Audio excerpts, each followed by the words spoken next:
ምንጊዜም ሚዲያ የዕለቱ ጉዳይ ከመጽሐፍት ገበታ ከአድማጮች መድረክ መስታወት የቅዳሜ ወጎችና የተወልደ እንግዳ መደበኛ ዝግጅቶቻችን ናቸው። 703 475 6309 ስልካችን ምንጊዜም ሚዲያ @gmail.com የኢሜል አድራሻችን ነው። ሰብስክራይብ በማድረግ ቤተሰብ ይሁኑ። ምንጊዜም ኢትዮጵያ። ሰላም ጤና ይስጥልኝ። የምንጊዜም ሚዲያ ቤተሰቦች በየሳምንቱ ማክሰኞ ወደ እናንተ የሚቀርበው ከመጽሐፍት ገበታ ዝግጅታችን ጀምሯል።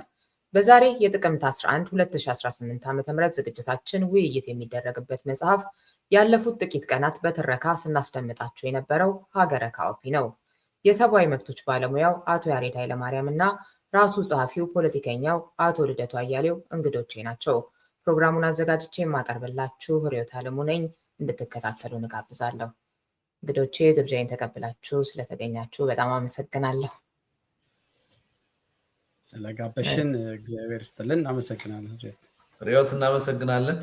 እሺ ታንኪዩ በጣም ልደቱ ካንተ ልጀምርና እንግዲህ ሀገረ ካኦፒ ሀገር እንዳይፈርስ መወሰድ ስላለባቸው እርምጃዎች ለምሳሌ ግንቦት ማኒፌስቶን መግለጽ ይቻላል።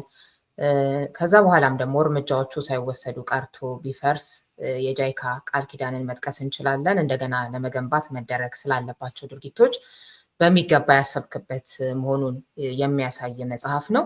በመቅድምህ የምትገልጸው አለ ሰላማዊ ህዝባዊ እምቢተኝነትን በበቂ ዝግጅት አቀጣጥሎ እንዴት በአጭር ጊዜ ለአሸናፊነት መብቃት እንደሚቻል እና ለዘላቂ ውጤት የሚያበቃ የሽግግር ሂደት እንዴት ማካሄድ እንደሚቻል ግልጽ አቅጣጫ ለመጠቆም ታስቦ የተጻፈ የትግል ሰነድ ነው ብለሃል እና እንግዲህ ወደ ዝርዝር ነጥቦቹ ስንገባ የሚያወያዩ የሚያከራከሩ ጉዳዮች መኖራቸው እንደተጠበቀ ሆኖ ጠቅላላ ሀሳቡ ግን ያስማማኛል። ከማያስማማኝ ነገር ልጀምር ብዬ ነው። እንግዲህ የዚህ መጽሐፍ ዋና ዓላማ እንደተለመደው ደረቅ ፖለቲካ ከመጻፍ ይልቅ ፖለቲካ ቀመስ በሆነ ልቦለዳዊ ድርሰት በርዕሰ ጉዳዩ ዙሪያ ከአንባቢ ጋር እያወጉ የተሻለ መግባባት ለመፍጠር መሞከር ነው ትላለህ እና መጀመሪያ ደረጃ ሀገረ ካኦፒን እንደ ልቦለድ መውሰድ ይቻላል ወይ የሚለው ላይ በጣም ልዩነት አለኝ፣ ወይንም ደግሞ መውሰድ አይቻልም ብዬ ነው ማምነው እና እንደሱ አይነት ትችቶች በተለይ ከስነ ጽሁፍ ባለሙያዎች አልገጠሙህም? እንዴት እያየኸው ነው? አመሰግናለሁ ርዕዮት። ያው ምልሽ ጥሩ ነው መድረኩን መጀመሪያ ማዘጋጀትሽ በጣም ከልብ ነው የማመሰግነው።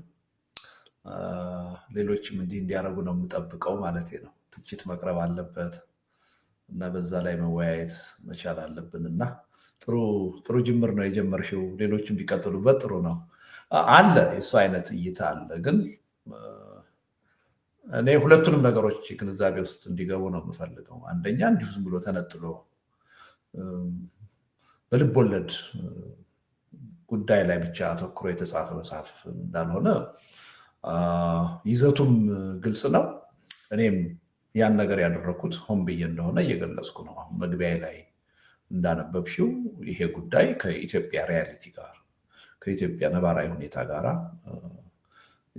ተገናዝቦ ነው የተጻፈው እና በተለየ መንገድ የኢትዮጵያን ሪያሊቲ ለማሳየት ነው የተሞከረው። ይሄ በአጋጣሚ የሆነ ሳይሆን ሆን ተብሎ የተደረገ ነው የሚል አስቀድሜ የገለጽኩት ነገር ነው።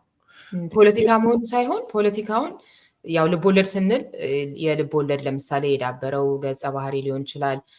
ልቦለድ የሚጠበቅበት የሆነ የውበትም ደረጃ አለ አይደለ? ደረቅ ፖለቲካ ከመሆን አልፎ አንተም እንዳልከው ማለት ነው የታሪኩ ጉዳይ ላይ እንዲህ ስንመጣ የልቦለድ አላባውያንን ከማሟላት አንጻር ነው የምልህ ፖለቲካን መኖሩ። ይሄ እንግዲህ የሚፈጥረው የራሱ ሊሚቴሽን ይኖራል። ምክንያቱም ዓላማ አለው። ስነ ጽሁፋዊ ጥማትን ለማርካት ተብሎ ብቻ የተጻፈ አይደለም። በዋናነት ከፖለቲካ ጋር ተያይዞ ፖለቲካ ቀመሱ ነው የተጻፈ ነው።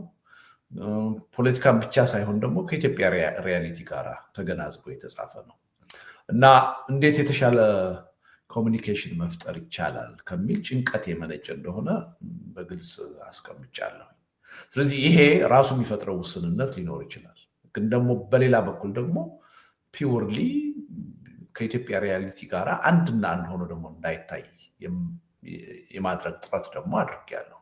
ለምሳሌ ሀገረ ካኦፒን ብንወስድ በብዙ ነገር ከኢትዮጵያ የተለየች አገር ነች። በታሪክ የተለየች ሀገር ነች። በተፈጥሮ ሀብት የተለየች ሀገር ነች። በህዝቡ ባህሪና ማንነትም የተለየች ሀገር ነች። ለምሳሌ ኢትዮጵያ በቅኝ ግዛት ያልተገዛች ሀገር ነች። ሀገረ ካኦፒ በቅኝ ግዛት የተገዛች ሀገር እና ከሁለተኛው ዓለም ጦርነት በኋላ ነፃ የወጣች ነች። ከኢትዮጵያ በተለየ ሁኔታ የተፈጥሮ ሀብቷ በጣም በከፍተኛ ደረጃ ሰፊ የሚባል ነው። የነበረችበትም ሁኔታ በጣም ዜጎቿ ተቀማጥለው የሚኖሩባት ሀብታም ሀገር ነው የነበረችው። ለዜጎቿ ቀለብ የምትሰፍር ሀገር ነው የነበረችው። የህዝቡን ባህሪ ካየን ደግሞ የጦርነት ባህል የሌለው እንኳንስ ጦርነትና ኃይለ ቃል የመለዋወጥ ባህል የሌለው ህዝብ ነው እና አንድና አንድ ነው ብሎ መውሰድ አይቻልም። በዛ ውስጥ ያሉትን ካራክተሮች ካየን ከአንድ ካራክተር ጋር ሙሉ በሙሉ አያይዘን ኢትዮጵያ ውስጥ ልናያቸው አንችልም። እና ምንድነው እንደውም ለማድረግ የሞከርኩት ስሞቹ በአጠቃላይ ከኢትዮጵያ ጋር ምንም ግንኙነት የላቸውም። ሀገረ ካኦፒ ራሷ የት ኮንቲነንት እንዳለች እንኳን አይታወቅም። እዛ ውስጥ ያሉት ክስተቶቹ ራሱ ከኢትዮጵያ ጋር አንድና አንድ አይደሉም። ስለዚህ በተቻለ መጠን ለምሳሌ ኢትዮጵያን የማያውቅ ወይም ደግሞ ስለ ኢትዮጵያ ፖለቲካ ምንም ግንዛቤ የሌለው ሰው ሀገረ ካኦፒን በራሱ ቢያነበው ትርጉም ይሰጠዋል።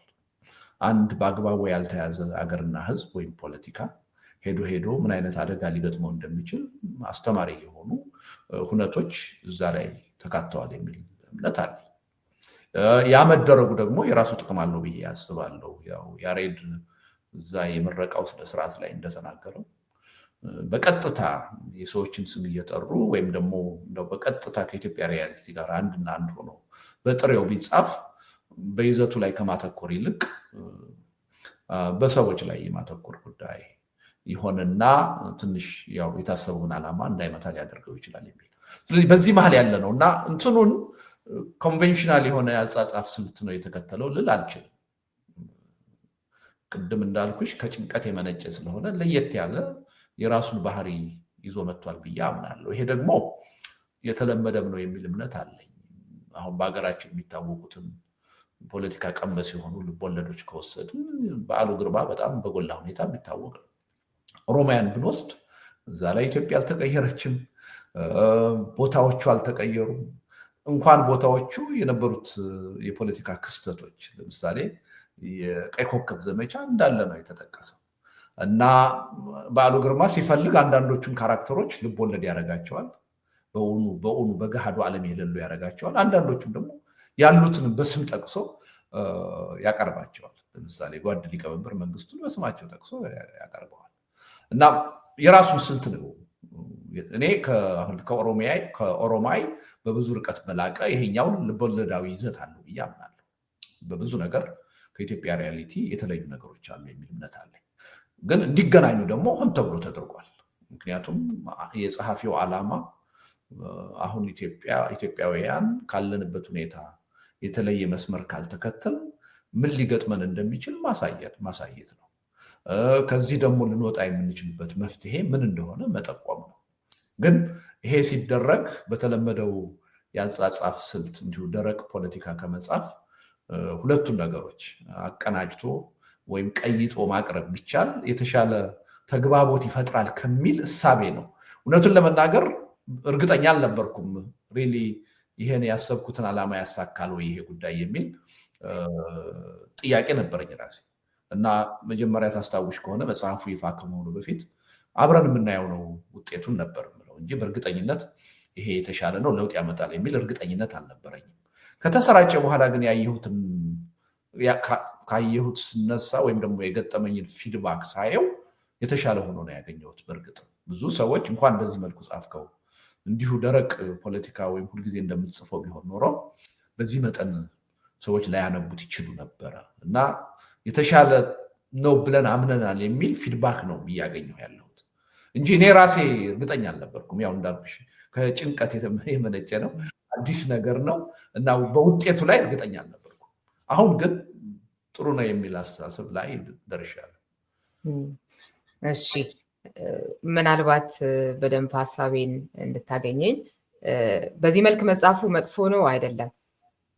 እንደዚህ አከራካሪ የሆነ ቅድም ያሬድ ያልከውም የምረቃ ዕለት ማለት ነው ነገሮች ስም ተጠቅሶ ቢሆን ኖሮ የተለያዩ ፓርቲዎችን በፓርቲ ስማቸው እንደዚህ አይነት ነገር ሊመጣ የሚችለው አላስፈላጊ የሆነ መናቆር እና መልእክቱ ከመተላለፍ መገደቡ ይገባኛል። እና እንደዚህ አይነቱ መንገድ መመረጡም አንዱ ጥሩ ነገር ነው ከሌሎች በርካታ ጠንካራ ጎኖቹ በተጨማሪ ብዬ አስባለሁኝ። ብዙ ጊዜም የሆነ ሀሳቦች ላይ መነጋገርን እና የሰዎችን ስም ምናምን አቮይድ ማድረግ የምመርጠውን በበኩሌ አንዱ ከእንደዚህ አይነት ምክንያት በመነጨ ነው። ልቦለድ ብሎ ግን ማለት ሌላ ጉዳይ ነው እና እሱን ያሟላል የሚለውን ሳስብ ነው ከምናብ ከተለያዩ የልቦለድ አላባውያን እንደዚህ አንጻር ለእኔ ልቦለድ ለማለት ይህንን መንገድ አጻጻፍ መከተል ጥሩ ነው። ግን ልቦለድ ተብሎ ለመጠራት ግን ልቦለድ ነው የሚለውን ነገር ግን መቀበሉ ላይ ነው እንጂ ልዩነቴ አጻጻፉ መጥፎ ነው አይደለም። በደንብ በሚገባ አይነት ሁኔታ ሌላም ጊዜ ጎበዝ ጸሐፊ ነው ይታወቃል፣ ምንም ጥያቄ የለውም። ወደ ሰዎች ሀሳብን ለማሸጋገር በንግግርም ይሁን በጽሁፍም ቆንጆ አድርገ ነው የምትጠቀመው። ልቦለድ የሚለው ነገር ላይ ግን ምናልባት በአጭር ቀናት መጻፉም ሊሆን ይችላል። ትንሽ ጊዜ ወስዶ ምንድን ናቸው ልቦለድ ለማድረግ የሚያስፈልጉ የሚሉትን ነገሮች መዘጋጀትም ከጊዜም አንጻር ጉድለት ሊሆን ይችላል። እሱን ግን ማሟላቱን ለምን መሰለ የምፈራው ይሄንን ነገ ሌሎችም ልቦለድ ጻፍን እያሉ ምናምን እንትን ቀይረው ምናምን የሆነ እንዳይበላሽም የምወደው በጣም መስክ ነው እና እሱም ስለሚያሰጋኝ ጭምር ነው እንጂ አጻጻፉ ልቦለድ ባይባል። አንድ ምሳሌ ልጥቀስልህ። ለምሳሌ የብርሃኑ ድንቄ አለ አይደለ አልቦ ዘመድ፣ እዛ ላይ መቅደሙ ምን ይላሉ? ምንም እንኳ የፈጠራ መልክ ለመስጠት አንዳንድ ገቢሮችን ያልተከተሉ ድራማቲክ ቃላት ቢኖሩበት አልቦ ዘመድ ተብሎ የተሰየመው የዚህ መጽሐፍ አብዛኛው ክፍል እውነተኛ ታሪክ ነው።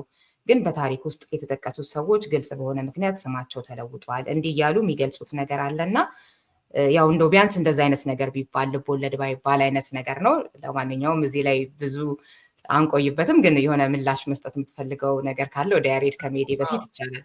ዌል እኔ በምትይው እስማማለሁ። አይ እንደው የልቦለድን መስፈርት ያሟላል ብዬ አልከራከርም። ምክንያቱም ልዩ ባህሪ ያለው ብያለሁ። አሁን ያልሽውንም ነገር አሁን የብርሃኑ ዲንቃ መጽሐፍ ላይ እንደዛ አይነት ነገር መጀመሪያ መጽሐፉም እኔም ሞክሬያለሁ። ይሄ ፖለቲካ ቀመስ ልቦለድ ነው እና የተጻፈውም ደግሞ የስነ ጽሁፍ እንትንን ለማርካት ወይም ለማሟላት ሳይሆን የፖለቲካ አጀንዳ እንዲሆን ነው የተጻፈው ብዬ በግልጽ አስቀምጫለሁ። እና ሪሊ አሁን አንቺ የምትይው ነገር አይ ይሄ በደንብ የልቦለድን መስፈርት ሊያሟላ የሚችል ነው ብዬ ልከራከር አልችልም። ያ ሊሚቴሽን ሊኖርበት እንደሚችል ከባህሪው እረዳለሁ፣ እገነዘባለሁ ማለት ነው። ግን ደግሞ አንድ እምነት አለኝ። ምናልባት ደራሲ ኒሻ ደጋግሞ ሲያነሳው የሰማሽውን እኔ የምጋራው አንድ አስተሳሰብ አለ። እኔ ፍሬምድ በሆነ ጉዳይ ላይ ሁልጊዜ መሄድ አለብን የሚል እምነት የለኝም። የፈጠራ እድላችንን ልናሰፋው እንችላለን እና አንድ ህግና ስርዓት በእንዲህ አይነት ነገር ሁልጊዜ ሊገዛን ይገባል የሚል እምነት የለኝም። የእውነቱን ልንገርሽ፣ አሁን ይህን ነገር ለመጻፍ ሳስብ ልቦለድ ማለት ምንድነው ምንድነው የሚያሟላው ብዬ መጨነቅም አልፈለኩም። እኔ በታየኝ መንገድ ነው ብለህ አታስብም? እሱ ነገር ልክ ነው ብለህ ታስባለህ ወይ? እንደዛ ብዬ ነው የማስበው። አሁን ለምሳሌ በአካዳሚክ ሰርክሉ ዙሪያ ያለ ሊሚቴሽን የማየው አሁን ሳይቴሽን አላምንበትም። እውነቱን ለመናገር ፈጠራን እየገደበ ነው የሚል እምነት አለ። ግን አሁን ዩኒቨርሲቲ ገብተን ግራጁዌት ማድረግ ከፈለግን አንድ ዲዘርቴሽን ማቅረብ ካለብን ግዴታችን በእያንዳንዱ ፔጅ አንዳንዱ ፕሮፌሰር 5-6 ሳይቴሽን ይጠብቃል። አይ ዶንት አግሪ ዊዝ ዛት። ለመመረቅ ስል ግን ያው እሱን አደርገዋለሁ። ግን ፈጠራን የሚገል ነው የሚል እምነት አለ እና በስነ ጽሁፍም በተለያየ መልኩ እናውቃለን እኮ በጣም ከምንጠብቀው ውጭ የሆነ ስታይል ይዘው መጥተው ተቀባይነት የሚያገኙ አሉ። ይሄ በኪነ ጥበብ ስር በዘፈኑም በድርሰቱም በቲያትሩም የምናየው ነገር ነው እና ሪሊ አንድ ሰው የራሱን ስታይል ሊከተል ይገባል የሚል እምነት አለ። ሰው ምንድነው ልልሽ የምችለው አሁን ኮንቬንሽናል ከሆነው የልቦለድ አካሄድ የተለየ ነው እነዛን መስፈርቶች አያሟላም ቢለኝ አይ ያሟላል ብዬ ልከራከር አልችልም። እኔ እቀበላለሁ ማለት ነው። አይ ቆንጆ ሀሳብ አሁን አነሳው አለ። በተለይ ከሳይቴሽን ምናምን አንጻር እኔ ብዙ ጊዜ የማስበው የመጀመሪያዎቹ በደራሲ ኒሻን አማካኝነት የሚባለው ሰዎች እኮ አሁን ኮት የሚደረጉት ትምህርት ቤት ምናምን ባልነበረበት ዘመን አይምሯቸውን አሰርተው ነው። ልክ ነው።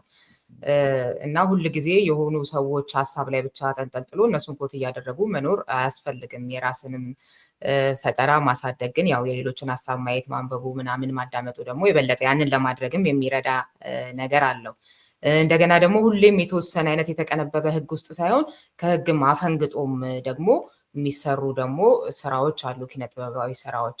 እሱንም በደንብ የምስማማበት ነገር ነው። ከልብ ወለድ ሊጠበቀው ከሚገባው ውበት አንጻር ነው በዋናነት ለመግለጽም የፈለግኩት እንጂ እሱ የምትለውን ነገር ይገባኛል፣ አምንበታለሁኝም። ሰፊ መወያያ ርዕስ ነው። በጣም ቆንጆ ነው። በኋላ ደራሲ ኒሻን ወይ እናነሳዋለን። ያሬዶ አንተን ቁጭ አረግነህና በጣም ደስ ብሎኝ ተመስጬ ነው እየሰማሁ። ወደ ያሬድ ከመሄድሽ በፊት አንድ ነገር ልንገርሽ። አዲስ አበባ ዩኒቨርሲቲ ፒኤስአይአር ማስተርሴን እየሰራው ያው ዲዘርቴሽን መጽሐፍ ነበረብን እና በአጋጣሚ እንትን ላይ መጨረሻ አሰስመንት ላይ በደንብ የፖለቲካ ማንነቴን ምናምን የሚያውቅ ሰው ነው የነበረው። ግን ሱፐርቫይዘሪ ደግሞ ህንዳዊ ነው እና የጻፍኩትን ዲዘርቴሽን አየና ወሪዝ ልደቱ አለኝ። ገብቶሻል? የሚጠብቀው ነገር። ከዛ ምን አልኩት፣ እኔ ፕሮፌሰሬ በእያንዳንዱ ፔጅ ሚኒመም 5 ሳይቴሽን እፈልጋለሁ አለኝ። በእያንዳንዱ እዛ ለምትጽፉት ነገር ምንጫችሁን መጥቀስ አለባችሁ አለኝ።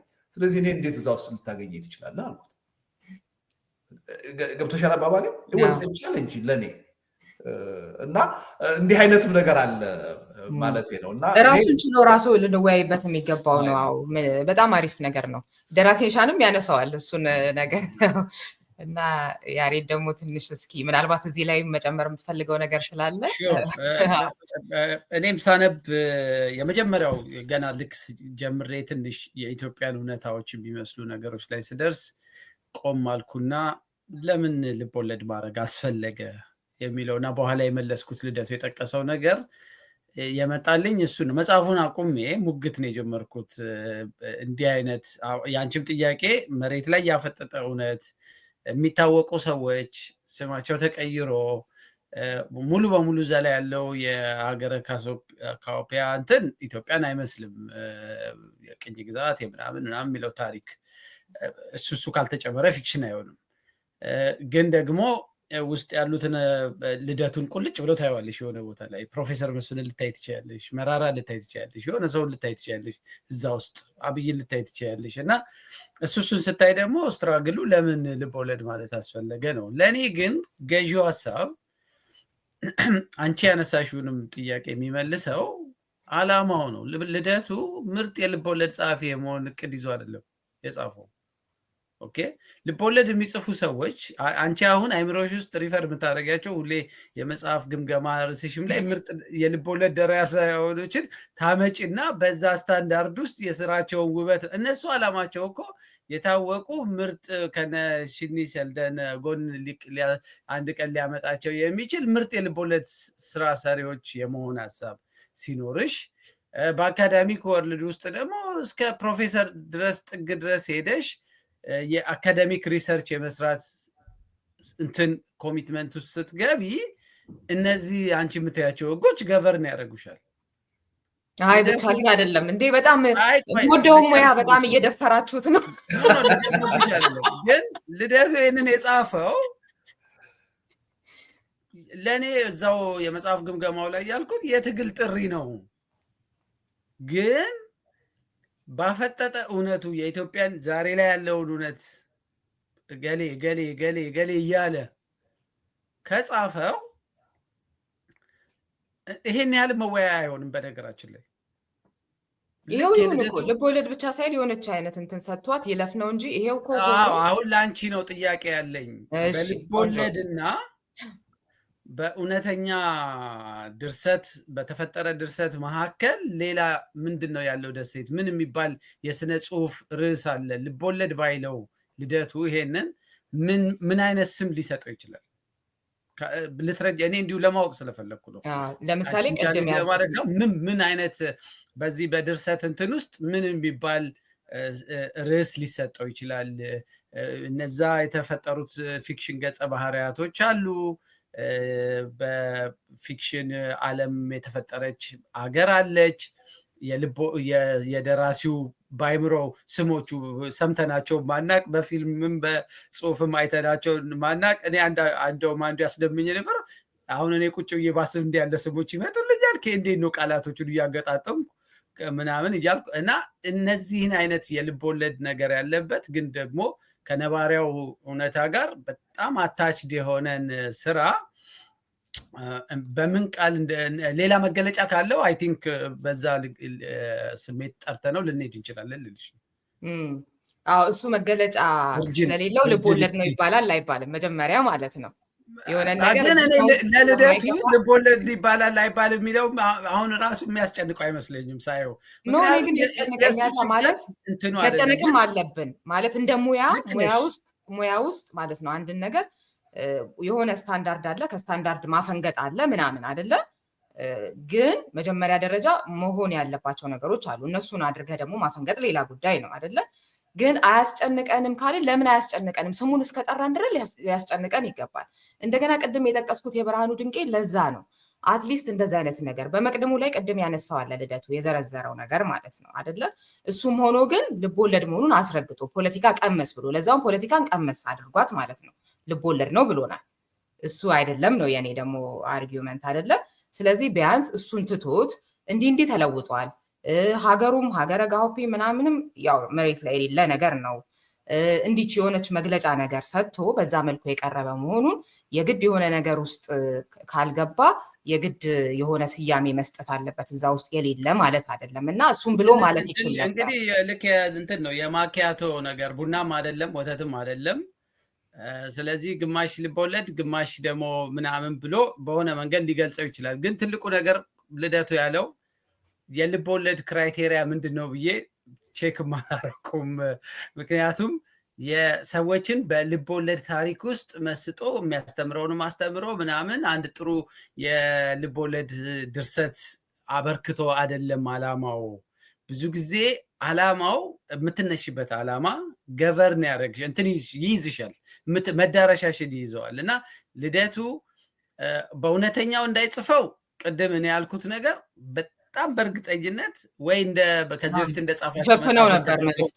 ከዚህ በፊት እንደጻፋቸው መጽሐፎች ይቆጠራሉ፣ ወይም ደግሞ አንድ 20-30 ሰዎች አቻ ታሪክ ይዘው ራሳቸውን ዲፌንድ ሊያደርጉ አደባባይ ይወጣሉ። ከዛ ዋናው የሚዲያ መነታረኪያ ያኛው ይሆንና የግንቦት ማኒፌስቶ ሌሎቹ ነገሮች ይረሳሉ። አንድ እሱ አደጋ አለው። እንዳልሽው ደግሞ ሙሉ በሙሉ ልቦለድም ደግሞ ሲያደርገው ምናልባትም መሬት ላይ ያሉትን ሁኔታዎች እያንዳንዱን ኢትዮጵያዊ ሊኮረኩር በሚችል መንገድ እንትኑ ላይመጣ ይችላል። ለማንኛውም ግን የስያሜው ነገር ለባለሙያዎች ተስተካክሎ መቀመጥ አለበት ያልሽውን እሱ ተገቢ እንትን ነው። ግን ለእኔ አላማው ሲጽፈው በቃ እኔም ከራሴ ጋር ሙግቱን ያቆምኩትና አክሰብት አድርጌ ማንበብ የጀመርኩት ልደቱ ማስተላለፍ የፈለገው ይቺ ሀገር አደጋ ውስጥ ነች፣ ይሄ ሌላውን ባክስቶሪ የምንወዛገብበትን ነገር ተዉት፣ ግን ደግሞ አሁን ለመጣንበት እውነታ ገፊው ምክንያቶች እነዚህ ያሳለፍናቸው ታሪኮች ናቸው። አበበ ምን አረገ፣ ከበደ ምን አረገ፣ አየለ ቶሎሳ ምናምን የሚሉትን ነገሮች እናቆይና ኢትዮጵያን ለማዳን እነዚህን ነገሮች እንውሰድ የሚል እሳቤ ከመጀመሪያውም ቁጭ ብሎ ይሄንን መጀመሪያ ልደቱ አይምሮ ውስጥ እኔ እንደው ሳነበው ይመጣልኝ በቃ ቀድሞ የጻፈው የግንቦት ማኒፌስቶን ይመስለኛል። ከዛ በኋላ በደንብ ለኢትዮጵያ ማኒፌስቶ ብሎ ሌላውንም ሰርቶ ግን ይሄን ነገር በደረቁ ባመጣው ልደቱ አሁንም ከኪሱ የሆነ ነገር ይዞ መጣ ብሎ መነታረኪያ እንዳይሆን በምን መንገድ ላቅርበው ብሎ ተጨንቆ ከዛ ኦኬ እስቲ ትንሽ ለወጥ ባለ መንገድ ለምን ልቦለድ የሆነ ገጸ ባህሪ ያለው ነገር ይዤ ብመጣ ያወያይ ይሆናል፣ አቴንሽን ይስብ ይሆናል የሚል መነሻ ያለው ይመስለኛል። ላይሆንም ይችላል፣ የኔ ግምት ነው። ግን እንዳልሽው እኔ ውስጥ ደግሞ የነበሩትን ስትራግሎች ልንገርሽ ሳነብ ልክ እንዳንቺ የገጠመኝ ነገር ስጋቶቼ፣ አንደኛው ቅድም እንዳልኩት ይሄንን አላስፈላጊውን ትርክ በማስቀረት ትልቅ አስተዋጽኦ ይኖረዋል። ሁለተኛ ደግሞ አንዳንድ ጊዜ ነገሮችን በፊክሽን ስታነቢ በቃ ፍቅርም እስከ መቃብርን ታነቢና ሰዎችን እንትና ከዛ ሼልፊሽ ላይ አስቀምጠሽ ልትተዩ በቃ ያን የሆነ ልቦለድ ታሪክ አንብበሽ እዛ ጋር እንዳይቆም ደግሞ ፈራሁኝ። ግን አሁን የጠቀስከው እኮ ቆንጆ ነው። አሁን ፍቅር እስከ መቃብር ቅድም የጠቀሰው ልደቱም ኦሮማይ ምናምን አይደል? ፖለቲካው በሚገባ የተገለጸባቸው ናቸው። ግን የዳበሩ ገጸ ባህሪዎች አሉ አይደለ? እዛ ጋር እነ ሰብለ እነ በዛብህን ስናይ ማለት ነው፣ እነ ጸጋዬ እነ ፊያሜታን ስናይ ኦሮማይ ላይ ማለት ነው አይደለ? ታሪኮች አሉ። ይሄ ፖለቲካው ያልዋጣቸው ማለት ነው አይደል? ልቦለድን ስለ ማዝናናት ስለ ውበት እንደዚህ አንጻር ስናስብ አዎ በደንብ ፖለቲካ ኖሮባቸው ግን ደግሞ ልቦለድ ሊያስብል የሚያበቃም ደግሞ ሌሎች የልቦለድ ጉዳዮች አሉባቸው እና የሆነ ጥሩ ምሳሌ ስለሰጠኸኝ እሱ ላይ ትንሽ ልበልበት ብዬ ነው። ልክ ነሽ። ግን እኔ አሁን ለምሳሌ ፍቅር እስከ መቃብርም በኢትዮጵያ የፖለቲካ ታሪክ ውስጥ ከዛ ውስጥ ብዙ ነገሮች ወጥተው በሂደት ይሄ ስሎ በሆነው ፕሮሰስ ውስጥ በተማሪዎቹ ንቅናቄ በምንም ውስጥ ብዙ ነገሮች ከዛ ውስጥ እየወጡ ማጣቀሻም መማሪያም ሆነዋል። ትንሽ የልደቱ ላይ የኔም ስጋት የነበረው ኢሚዲየት አክሽን የሚፈልግ ነገር ነው። በማግስቱ ያ መጽሐፍ ሎንች በተደረገ በማግስቱ ውይይቱ መሆን ያለበት የግንቦት ማኒፌስቶ እና እንትን ነው። እሳት ላይ ድስት ጥደናል። ድስት ጥደሻል። ከዛ በኋላ ስለ ሬሲፒው ምናምን ለመከራከሪያ ጊዜ የለሽም። የተዘጋጀ ሬሲፒ አለ፣ እሱ አድርገሽ ቶሎ በቃ እሳቱ እየነደደ ነው፣ ድስት አለ፣ ካለበለዚያ ያለሽ ዕጣ ፈንታ ያራል። አንቺ ሬሲፒው ላይ ተከራክረሽ ወይ ምናምን እና የሌሎቹ ልቦለዶች የፖለቲካ ነክ የሆኑት ልቦለዶች በሂደት ትውልድ አስተማሪ እንዲሆኑ የታሰቡና የነበሩትን ስርዓቶች እንዴት እንደነበሩ ማሳያዎችም ናቸው። ይሄኛው ግን ኢሚዲየት ሪያክሽን በማግስቱ የሚጠይቅ አይነት ፕሮፖዛል ይዞ የመጣ እና ደግሞ ፕሮፖዛሉ ለነገ አይደለም እኮ ዛሬ አደጋው ስላለችው ኢትዮጵያ ፕሮፖዛል ይዞ የመጣ ነው። ስለዚህ ትላንትና የነበረን ውይይት ላይ ከቴድሮስ ጋር እኔ ከዚህ በኋላ ስለ ሀገረ ካኦፒ አይደለም የማወራው ነው ያልኩት። በቃ ሀገረ ካኦፒን እንርሳትና ወደ ሀገረ ኢትዮጵያ በእነዚህ ማኒፌስቶዎች ውስጥ እናተኩር። የደራሲውም ትልቅ ትኩረት ያ ነው ብዬ ነው የማስበው ብዬ ስላሰብኩ ይሄንን የድርሰት ክፍሉን ኢንጆይ ታደርጊዋለሽ። አንዳንድ ጥሩ ነገሮችም አሉት። ለምሳሌ ማለት ጥሩ ነገር ስልሽ በመጥፎ ክስተቶች ውስጥ እንድንማርባቸው፣ ለምሳሌ በጣም በተደላቀቀ ኑሮ ውስጥ ይኖሩ የነበሩ ተበድለናል ብለው ጦርነትን ይገፉ የነበሩ ኃይሎች፣ ጦርነት አያስፈልግም ብለው ተጠቅመናልን ብለው የሚያስቡ ብሔረሰቦች መጨረሻ ላይ የመጣው አደጋ ማንንም አልማረም። ማንንም ሁሉንም ነው የበላው። ሁሉም የሚሰደደውም ዋና ድርሰቱን ቢጽፈው ሰውዬ ታሪክን ብትመለከቺ በጣም የተመቻቸ ሁኔታ ውስጥ ነበር። እነሱ ቤተሰብ ውስጥ የእናትየዋን ሁኔታ ብታይ ተበድለናል ባይነች። ለውጡ ግን እሷንም ባሏንም ልጆቿንም ሁሉንም ነው የበላው እና በእንዲህ አይነት አደጋ ውስጥ የሚተርፍ የለም እና እዛ ሁኔታ ውስጥ ስላለን ሁላችንም ከመበላታችን በፊት ትኩረቱ ወደ ሀገረ ኢትዮጵያና የቀረቡት ሰነዶች ላይ እንዲሆን የማረግ ዕድል የፈጠረለት ለልደቱ መጽሐፉ በዚህ አግባብ በመቅረቡ ነው ብዬ ነው የማስበው። ሪዮት እሺ፣ አመሰግናለሁ። ያሬድ ምናልባት ልደቱን ለመናገር የፈለክ ይመስላል። አይ ነው አንደኛ አልተሳሳትክም ያሬድ። ቀድሜ የጻፍኩት የግንቦት ማኒፌስቶ ከአንዳንድ ነው ያገኘው ጠርጥር ያለው። ምክንያቱም ሪዮት ታስታውሽ እንደሆነ የአብሮነት ኢትዮጵያን በመሰረትን ማግስት ስለዚህ ስለ ሰላማዊ ህዝባዊ እምቢተኝነት ቃለ መጠይቅ ስሰጥ በጥቂት ጊዜ ውስጥ በሁለት በሶስት ወር ውስጥ በህዝባዊ እምቢተኝነት ኢትዮጵያ ውስጥ ለውጥ ማምጣት ይቻላል፣ አምባገነን መንግስት የውይይት የድርድር ፖለቲካን እንዲቀበል ማንበርከክ ይቻላል የሚል 2-3 ቦታ ላይ ቃለ መጠይቅ ሰጠው እና ሰዎች ይሄን በጣም ስሜታዊ የሆነ የማይቻልን ነገር እንደተናገርኩ አድርገው ትችት ሲያቀርቡ ሰማሁ። ያኔ ነው ይሄን ነገር በዝርዝር መጻፍ አለብኝ፣ እንዴት እንደሚቻል በ2 ወር በ3 ወር በዝርዝር መጻፍ አለብኝ ብዬ የወሰንኩት ያኔ ነው። ስወስን መጀመሪያ የጻፍኩት የግንቦት ማኒፌስቶ ነው፣ ለኢትዮጵያ ብዬ ነው የጻፍኩት። ኋላ ላይ ነው ግን አሁን ይሄን ነገር ብጽፈው ባለፉት ከጻፍኳቸው 30 ምናምን ወይም 40 አርቲክሎች ምን የተለየ ያደርገዋል? ሰው በምን መልኩ ነው ሊቀበለው የሚችለው? ሌላ ዘዴ ያለው ወይ ከዚህ በተሻለ አቀራረብ ይሄ ነገር ሊቀርብበት የሚችል ብዬ ነው። እዛም ላይ እንደጠቀስኩት ከጭንቀት የመነጨ ነው ብዬ ያልኩት። እውነቱን ለመናገር መቅድሙ ላይ 4 ሰዎች አይተውታል ድራፍቱ።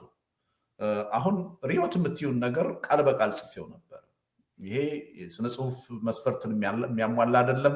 በዛ ደረጃ የምታገኟቸው ጉድለቶች ቢኖሩ በሁለት ምክንያት የተፈጠሩ ናቸው። አንደኛ ከነበረኝ አጭር ጊዜ አንጻር እንዲዘገይ አልፈለኩም። ምክንያቱም ዋናው በዚህ መጽሐፍ ውስጥ ሊተላለፍ የተፈለገው ጉዳይ የፖለቲካ አጀንዳ ነው። ይሄ ደግሞ ጊዜ የሚያልፍበት ነው። ስለዚህ ከዛ በመነጨ የዳበረ ልቦለድ መጽሐፍ አልቻልኩም። ሁለተኛው ደግሞ ዋናው ጭንቀቴ ከጊዜም ውጪ የፖለቲካ አጀንዳውን ማስተላለፍ ነው። የፖለቲካ መሳሪያ ሆኖ እንዲያገለግል ነው የተጻፈው። ስለዚህ በእነዚህ ምክንያቶች ልቦለዳዊ መስፈርቶችን ሳያሟላ ቢቀር በዚህ ምክንያት የተፈጠረ እንደሆነ ልትረዱልኝ ይገባል ብዬ ጽፌ ነበር እና አንዱ ሰው በጣም ተከራከረኝ፣ ቻሌንጅ አደረገኝ። አንደኛ ልክ አይደለም አንተ የኢትዮጵያን ሪያሊቲ ስለምታውቅና ስለ ኢትዮጵያ ሪያሊቲ ስለጻፍክ ነው እንጂ ይህን መጽሐፍ አንድ የውጭ ሰው ተተርጉሞለት ቢያነበው በራሱ ወጥ የሆነ ድርሰት አድርጎ ሊያዩ ይችላል። ሁለተኛ ወደፊት ሊመጣብህ የሚችለውን ትችት አስቀድመህ መከላከል በመቅድም ላይ ትክክል አይደለም። ያኔ ትችቱ ሲመጣ ብትጋፈጠው ይሻላል የሚል ሐሳብ አቀረበና በዚህ መልክ ልጽፈው ሞከርኩ እና እኔ መቅድሙ ላይ ሪዮት ፊትሽ ላይ ይታይሽ ይሆናል። አንዲት ነገር ላንብብ ምን እንዳልኩ ያ ስሜቴ ውስጤ ላይ ምን ያህል ጠንካራ እንደሆነ አሁን የምትዩ አንቺ ስታቀርቢ ነው ልክ አይደለሽም ይሄ ያሟላል ብዬ እንዳልከራከር የሚያደርገኝ ውስጤ ራሱ የነበረ ነገር መሆኑን የሚያሳይ ይመስለኛል። ምን ይላል? እንደ አንድ የፖለቲካ ሰውና ወግ አጥባቂ በሆነ ህብረተሰብ ውስጥ እንደሚኖር ዜጋ በብዙ ፖለቲካዊ ጉዳዮች ዙሪያ ያለኝን የህይወት ፍልስፍና የመግለጽና ለአንባቢያን የማካፈል ነፃነት እስካሁን አግኝቻለሁ ብዬ አላምንም። እድሜ ካገኘሁ ወደፊት ያን አንጻራዊ ነፃነት የሚቸረኝ ከፖለቲካ ጋር ያልተያያዘ አንድ ዳጎስ ያለ ልቦለድ የመጻፍና የማስነበብ እድል እንዲኖረኝ ምኞቴ ነው። ዛሬ ላይ ግን ሀገራችንና ህዝባችን የሚገኙበት እጅግ አደገኛ የህልውና ፈተና ያን አይነት ከፖለቲካ ጉዳይ ጋር ያልተያያዘ ድርሰት ለመጻፍ የሚያስችል የህሊና ድሎት አልሰጠኝም ነው ያልኩት። እና እንደው አሁን አንቺ በነዛ መስፈርቶች ልትለኪው የምትችይ መጽሐፍ እንዲኖረኝ ነው የምፈልጋለሁ። ለዛ ግን ጊዜ እፈልጋለሁ፣ አትሞስፌር እፈልጋለሁ እና ያን ወደፊት የምመኘው መሆኑን ጽፍ ያለሁ ማለት ነው። እና ይሄን እንድጽፍ ያስገደደኝ ያለ ምክንያት አይደለም። ያሬድ እንዳለው የኔ ዓላማ አሁን ከስነ ጽሁፍ አንጻር ከድርሰት አንጻር እንደውም አንዱ ፍርሃቴ የነበረው ሰዎች በድርሰት አይን ብቻ እንዳያዩት ይሄን ነገር ይሄ ከኢትዮጵያ ጉዳይ ጋር የተያያዘ በደንብ ቀጥተኛ የሆነ ግንኙነት ያለው እና የፖለቲካ አጀንዳ መሆኑን እንዳይስቱት ስጋት ነበረኝ እውነቱን ለመናገር። እና ሪሊ አንዳንድ ሰዎች በዛ ደረጃ ሊያዩት ይችላሉ። ብዙ ሰው ግን የፖለቲካ አጀንዳ መሆኑን ከኢትዮጵያ ሪያሊቲ ጋር እንዲሄድ ተደርጎ ሆን ተብሎ የተጻፈ መሆኑን እኔ ማየታቸውን ከኔ ፍላጎት ጋር የሚሄድ ሆኖ ነው ያገኘሁት እና ለእኔ ማስጨናቂ ነገር ነበር ማለት ነው። ሁለተኛው መጽሐፍ እንዳልከው እንደዛ ሆኖ ማየት ስለምፈልግም ጭምር ነው አንዱ ምክንያቴ።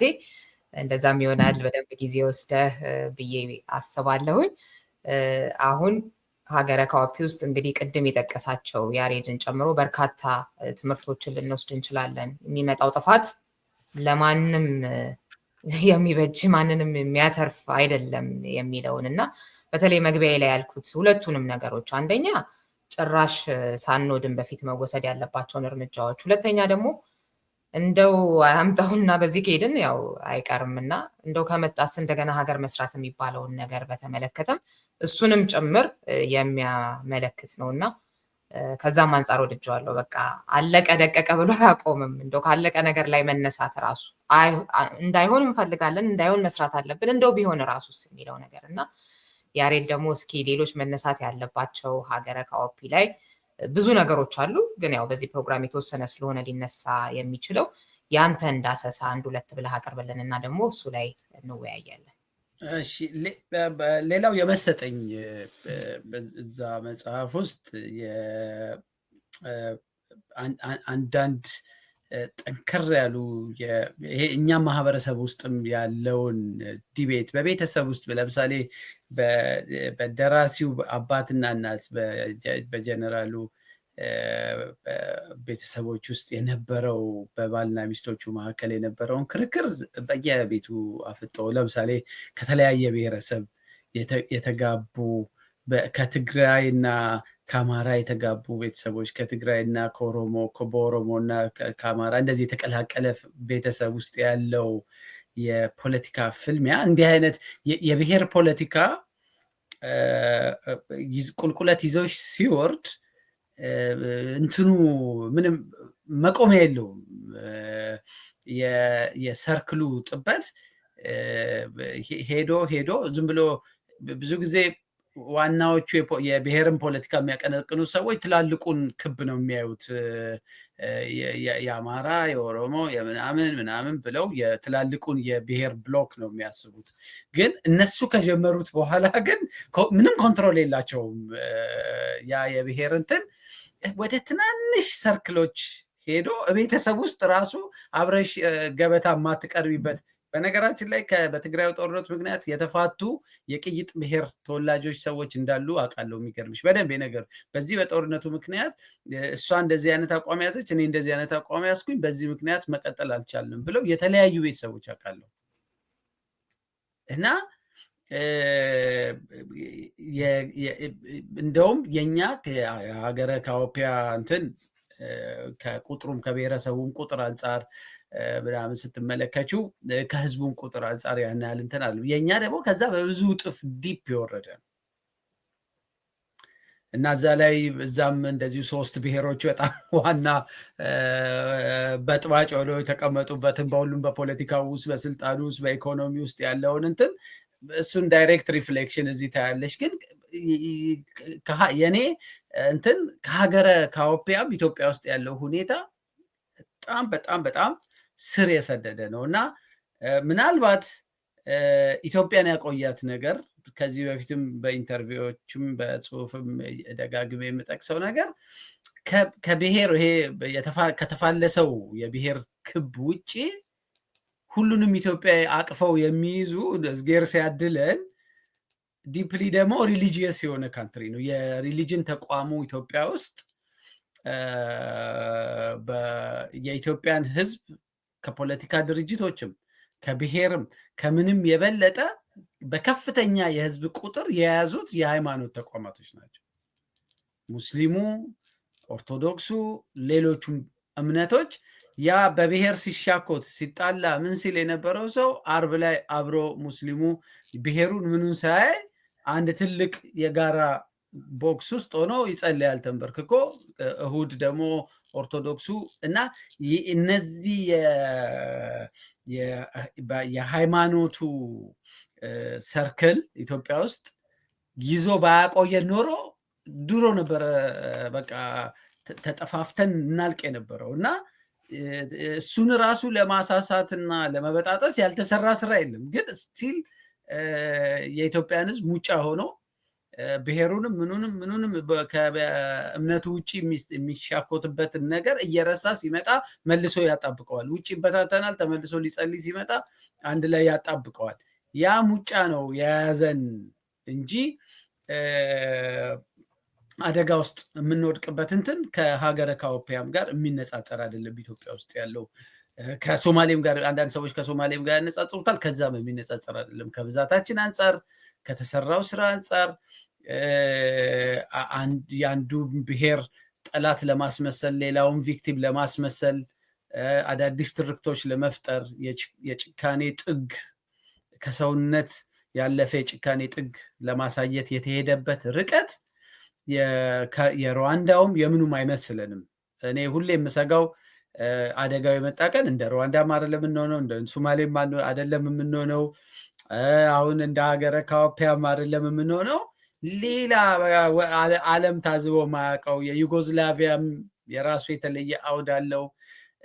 የኛ መልኩ የተለየ ነው እና እግዚአብሔር ይሁን አላህ ይሁን ብቻ ሰው የተሰባሰበበት የሃይማኖት እንትን አጣብቆ ይዞናል እና ያንን ክር ሳይበጣጠስ ልደቱ በሀገረ ካውፒያ ሰነዱ ላይ ያስቀመጣቸው ሰነዶች እንዴት ሊታደጉን እንደሚችሉ ሳነብ ቁጭ ብዬ በደንብ ክሊር ሆኖ ይታየኝ ነበር እና አንባቢዎች የኢትዮጵያን አደጋ ከሀገረ ካውፒያም በብዙ እጥፍ አባስተው አይተው እውነታውን ማየት ለሚፈልግ ሰው ግን ደግሞ ለመዳን እድሎች ስቲል መንገዶች እንዳሉን ማሰብ እኔ ሙሉ በሙሉ አሁን ስለ ጄንዚዎች ስጽፍ የእርስ በርሱ የተበጣጠሰ አብሮ መቆም የማይችል ዋጋ የሌለው የተበታተነ ማህበረሰብ ነው፣ እንዴት እንዲህ ያለ ነገር ፕሮፖዝ ታደርጋለህ ይሉኛል። እኔ በጣም የተለየ እንትን ያለኝ የኢትዮጵያ ህዝብ ስቲል ከነ ድክመቶቹ ከነ ችግሮቹ ይዘውት የቆዩት ያስተሳሰሩት ገመዶች አሉ። እነዛ ገመዶች ላይ ኢንቨስት ካደረግን የኢትዮጵያ ህዝብ አንድ ላይ የመቆም እድሉ በጣም ሰፊ ነው። ህዝባችን ላይ ጨለምተኛ ሆነን የትጥቅ ትግል ማድረግሽ የሰላማዊ ትግል ማድረግሽ ለውጥ ቢመጣ ጥቅም የለውም፣ መልሰን እዛው ነው የምንዘፈቀው። እኔ ግን የኢትዮጵያ ህዝብ ለውጦችን ማበልጸግ የሚያስችሉ የዳበሩ ሴቶች ስላሉት ከጨለምተኝነት እንድንወጣም ይሄ መጽሐፍ አንቺ እንዳልሽው በቃ አለቀልን ስንል እዚህ መጽሐፍ ውስጥ ልደቱ ተስፋ ሰጥቶ የጨረሰበት መንገድ እኔም በዛ እሳቤ ውስጥ ነው የነበርኩት እና ይህ መጽሐፍ አንዱ ደስ ብሎኝ እንትን ያደረኩት እዛ ላይ ኖሬዎት። እሺ፣ አመሰግናለሁ ያሬድ። ምናልባት ልደቱ ወደ ሌላ ጥያቄ ከመግባት በፊት ያሬድ ካለው ጋራ በተያያዘ መጨመር የምትፈልገው ወይም ሌላ ነገር ካለ ማከል ትችላለህ። አይ ብዙ የለም፣ ግን አሁን አንዳንድ ሰው ምናልባት ሀገረ ካኦፒ ላይ የገጠመውን ችግር ወይም ደግሞ የታየውን አጠቃላይ ቀውስ የተጋነነና እንደውም ኢትዮጵያውያንን ለማስፈራራት ብለህ ነው የጻፍከው ብለው ኮሜንት የጻፉ ጥቂት ሰዎች አይቻለሁ። አይ ዶንት ኖ እነዚህ ሰዎች ለምን የኢትዮጵያ ሪያሊቲን እንዳልተገነዘቡት። ብዙ ነገር እኮ ሀገረ ካኦፒ ላይ ተከሰተ የተባለው ነገር አልፈነዋል እኮ። በሞተው ሰው ቁጥር የኛ የባሰ ነው። በተሰደደው ሰው ቁጥር እኮ የኛ የባሰ ነው። በጭካኔ አገዳደልም የኛ እኮ የባሰ ነው። ኦልሬዲ ሀገረ ካኦፒ ላይ የታየ እኛ ጋር ያልታየች አንዲት ነገር ብቻ ናት። እንደ ሀገርና እንደ ህዝብ ለይቶልን ስቴትለስ አልሆንም፣ አልፈረስንም እንጂ ሌላው ነገር እኮ ሁሉ ኦልሬዲ ገብተንበት እያለፍነው እኮ ያለ ነገር ነው። እና አንዱ እሱ ነው። እኔ አሁን ያሬድ ያለው የኢትዮጵያ ሁኔታ የባሰ ነው የሚሆነው ወደፊት። ሀገረ ካኦፒ እንደ አገር ስትፈርስ ስቴትለስ የሆነ ሁኔታ ውስጥ ስትገባ ዜጎች ወደ ጎረቤት ሀገር እንኳን ምን ያህል ለመሰደድ እንደተቸገሩ አይተናል። በዛ ረገድ ኢትዮጵያውያን የሚገጥመን ችግር እጅግ ከዛም በብዙ ርቀት የባሰ አስቸጋሪ ይሆናል የሚል እምነት ነው ያለኝ። ሀገረ ካኦፒያውያን ተጸጽተው እንደገና ያችን የፈረሰች ሀገር ለመገንባት ወደ ስምምነት የመጡበት ሁኔታ አለ። ሪሊ የኢትዮጵያ የፖለቲካ ኃይሎች እንደዛ አይነት የመጸጸት ባህል አለን ወይ ከችግራችን የሚለው ነገር አይዳውት ከባድ ነገር ነው። እና ሪሊ ብዙ ነገሮች አሉ ማለት ነው። ዞሮ ዞሮ የጃይካ ቃል ኪዳን እኔ የምፈልገው ሀገረ መንግስት ከፈረሰ በኋላ እንደ ሀገረ ካኦፒ የስምምነት ሰነድ እንዲሆን አይደለም። ያ ሰነድ አገር ከመፍረሱ በፊት ወይም ደግሞ መንግስት የለሽ ሁኔታ ከመፈጠሩ በፊት ተግባራዊ መሆን ይችላል የሚል ነው የኔ የግል እምነቴ። ሀገረ ካኦፒ ግን አልቻሉም። ምክንያቱም ያን የሽግግር ጥያቄን አልተቀበሉም። ነገሮች ሁሉ እንዳይመለሱ ሆነው መንግስት የለሽ ሁኔታ ውስጥ ከገቡ በኋላ ያ ሁሉ ህዝብ ካለቀ በኋላ ግን ተጸጽተው እንደገና ያን ሰነድ አንስተው የመቀበል ሁኔታ ነው የታየው እና በኢትዮጵያ ተጨባጭ ሁኔታ እውነቱን ለመናገር እኔ አሁን ልንቀበለው ይገባል የሚል እምነት ነው ያለኝ። አገር ከፈረሰ በኋላ መንግስት የለሽ ከሆን በኋላ ይቻላል ወይ የሚለውም ጥያቄ ውስጥ ነው የሚወድቀው። ትክክል ነው ብዬ የሚል እምነት የለኝም። ምክንያቱም ከአሁን በኋላ በእኔ እምነት ይሄን ሰነድ ስጽፍ ረጅም የጦርነት ዓመታትን ማስቀረት እንችላለን። ረጅም የሀገርና የህዝብ ውድመትን ማስቀረት እንችላለን። የተጨማሪ ሚሊዮኖችን ህይወት መጥፋት እና መሰደድ ማትረፍ እንችላለን የሚል እምነት ይዤ ነው የጻፍኩት። እንችላለን ነው እያልኩ ያለሁት። ግን እንችላለን ሲባል ይቻላል ሲባል አሁን ያለው ነባራዊ ሁኔታ ያን ፈቅዷል ማለት አይደለም። ስላልፈቀደ ነው አሁን እየተዋጋን የቀጠልነው ወይም እንደዚህ አይነቱን ሀሳቦች በፖለቲካ መድረኩ መቀበል ያልቻሉ እና ከቅደም ተከተልም አንጻር እኔ የኢትዮጵያንና የሀገረ ካኦፒን ጉዳይ አንድና አንድ አድርጌ አላየውም ማለት ነው እና አሁን ያሬድ እንደ በጎ ነገር አይቶታል። ሀገረ ካኦፒ ከፈረሰችም በኋላ የነበረችውን አገር እንደገና ለመመስረት የፖለቲካ ኃይሎቹ የጃይካን ስምምነት መፈራረማቸው እንደ አንድ ተስፋ ሰጪ የሀገርና የህዝብ ጉዳይ ሁልጊዜም ተስፋ ሊቆረጥበት የማይገባ ጉዳይ መሆኑን ለማሳየት ነው እንጂ እኔ የምመኘው አይደለም። እኔ የምመኘው ያን ሰነድ አሁን እንድንቀበለው ወደዛ ደረጃ ከመድረሳችን በፊት መዳኛ እንድናደርገው ነው ማለቴ ነው እና አንዳንዴ ምኞቴ ያ ሰነድ እዛ ላይ እንዲመጣ ተደርጎ እንዳይታይ እፈልጋለሁ ማለቴ ነው እና ሰነዱንም ካየነው የተወሰኑ ማሻሻያዎች ብናደርግበት አሁን ላለው የኢትዮጵያ ሪያሊቲ የሚሰራ ነው የሚል እምነት አለ። የግድ ለፈረሰ ሀገር አይደለም፣ እንዳይፈርስ ወደ መፍረስ አደጋ እየሄደ ላለም ሀገር የሚጠቅም ሰነድ ነው። የተወሰኑ ማሻሻያዎች ነው የሚጠይቀው እንጂ በዛ ውስጥ ያሉት ይዘቶቹ ለኢትዮጵያ ተጨባጭ ሁኔታ እጅግ ጠቃሚና አስፈላጊ ወቅታዊ ናቸው የሚል እምነት አለኝ እና አንዳንዴ እዛ ላይ የተጻፈውን ነገር የኔ ምኞት ተደርጎ እንዳይታይም ስጋት አለኝ። አይደለም እኔ እዛ ውስጥ የማልጋራቸው ብዙ ነገሮች አሉ፣ እንዳይሆኑ የምፈልጋቸው በጣም ብዙ ነገሮች ናቸው ያሉት እና ከቅደም ተከተልም አንጻር የጃይካን ስምምነት አሁን ሰው እንደዛ እንዳይተረጉሙ እፈራለሁ። እኔ ያኔ አይደለ ያማ ሌት ነው ግን ደግሞ ጭራሽ ከመቅረት መዘግየት ይሻላል ይባላል እና እንደ አንድ መፍትሄ ልናየው እንችላለን። ግን ለኢትዮጵያ የጃይካ ስምምነት አይነት ነገር የሚያስፈልጋት ዛሬ ነው እንጂ መንግስታዊ ሁኔታ መንግስት የለሽ ሁኔታ ውስጥ ከገባን በኋላ አይደለም የሚል እምነት አለ። እዚህ ጋር ያሬድ ወደ አንተ ልምጣና እንግዲህ መንግስት የለሽ አይነት ሁኔታ ውስጥ ከመግባታችን በፊት ነው ያ የጃይካውን ራሱ እንድንተገብረው የሚፈልገው የሚል ነገር አቅርቧልና ልደቱ እኔም የተረዳሁት በእርግጥ ምኞትህ ነው ምኞትህ ሊሆን አይችልም፣ ግን ያው እንዲህ ቢሆን እንኳን ተብሎ እንዳይቆም ባንፈልገውም ሊመጣ ይችላል አይደለ? ስለዚህ ከዛም ባሻገር እንድናስብ አይነት ነገር አድርጌ ነው እኔም የተረዳሁት። እንደውም እንደዚህ አይነት ነገር ብዙ አይሰማም አይደል? እኔ የሰማሁት ብቸኛ ሰው ሌላ ሰው ብሎ እንደሆነ አላውቅም። ጋዜጠኛ ታምራት ነገራን ብቻ ነው በዚህ ረገድ ማለት ነው። ከፈረሰም በኋላ ስለመገንባት ስለማሰብ አሁን ያለንበት ነገር በቃ ወደ መፍረስ የሚያስኬድ እንደሆነ እንደመጣ ገና ከኢትዮጵያ ከስር በኋላ ተናግሮ ከዛ በኋላ ስላለው ነገር ራሱ ስለማሰብ የሆነ እንድናስብ ያደረገን ነው ብዬ አስባለሁ። ምክንያቱም ብዙ ጊዜ በቃ እንዳይፈርስ የሚለው ብቻ ነውና እሱ ላይ እየሰራን አይደለም። ብዙ ግን ከመጣስ ደግሞ የሚለውንም ነገር በድፍረትም ማሰብም ያስፈልጋልና እሱንም የጃይካን እንደዛ ነበር ያሰብኩት፣ ግን ለዚህኛውም ይሰራል የሚለው ደግሞ ሌላ አይነት ጥሩ ማስታወሻ ነው። ልደቱ ያሬድ ስታየው እሺ ኦኬ ፕሊዝ ቀጥል። አንድ ጥያቄ ላስከትልልህና እንደ ሰብአዊ መብት ባለሙያ ብዙ በህዝባዊ እምቢተኝነት ላይ እንደጻፈ ሰው እንዴት ገመገምካቸው? ከኢትዮጵያ ተጨባጭ ሁኔታ አንጻር የሚሰራ የማይሰራ የትግል ስልት ከህዝባዊ እምቢተኝነት አንጻር ማለት ነው የምትላቸው ምንድን ናቸው? እነሱን እስኪ። ኦኬ በመጀመሪያ ከጃይካ ስምምነት ጋር በተያያዘ እኔም ሳነበው እንዲህ ያለ አተረጓጎም ሰዎች ሊወስዱ እንደሚችሉ ገምቻለሁ። ግን በደንብ አስረግጠን መነጋገርም ያለብን የሽግግር ጊዜ ሰነድ ለፈረሰ ሀገር የሚዘጋጅ ሰነድ አይደለም።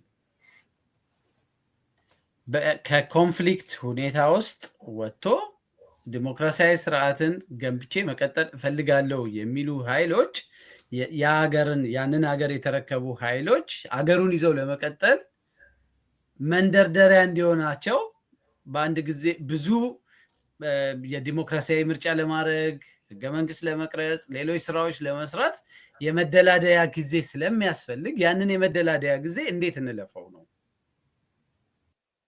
በዚህኛው ሁኔታ አገሪቷ ከፈረሰች በኋላ አረ ግዴ ለማብረን መኖር ይሻለናል ስላሉ ነው ወደዚህ የመጡት እንጂ ሌላ ምርጫ የላቸው። የሽግግር ሰነዱ ስላስፈለገ ነው እንጂ ኖርማሊ የሽግግር ጊዜ ሰነድ ባይ ዴፊኒሽንም የሚዘጋጀው ፈርሶ ለተበታተነ ሀገር አይደለም። ከዛ ጋር ሰዎች አሶሺየት አድርገው ካሰቡት የአሁን አንቺ ያልሽው አይነት አረዳድ በአንዳንድ ሰዎች ልደቱንም የጠየቁ ሰዎች ወደዛ እንዴት እንደዚህ ያስባል ሊሉ ይችላሉ። ግን እሱ አይደለም እንትኑ። ሁልጊዜ እኮ እንደ ምንም በግጭት ለስንት ዓመታችን እኮ የሽግግር መንግስት ያስፈልጋል እያል ደጋግመን ጠይቃለን። የሽግግር መንግስት ያስፈልጋል ስንል ያ የሽግግር መንግስት የሚመራበት ጋይድላይን ሰነዶች ያስፈልጉታል።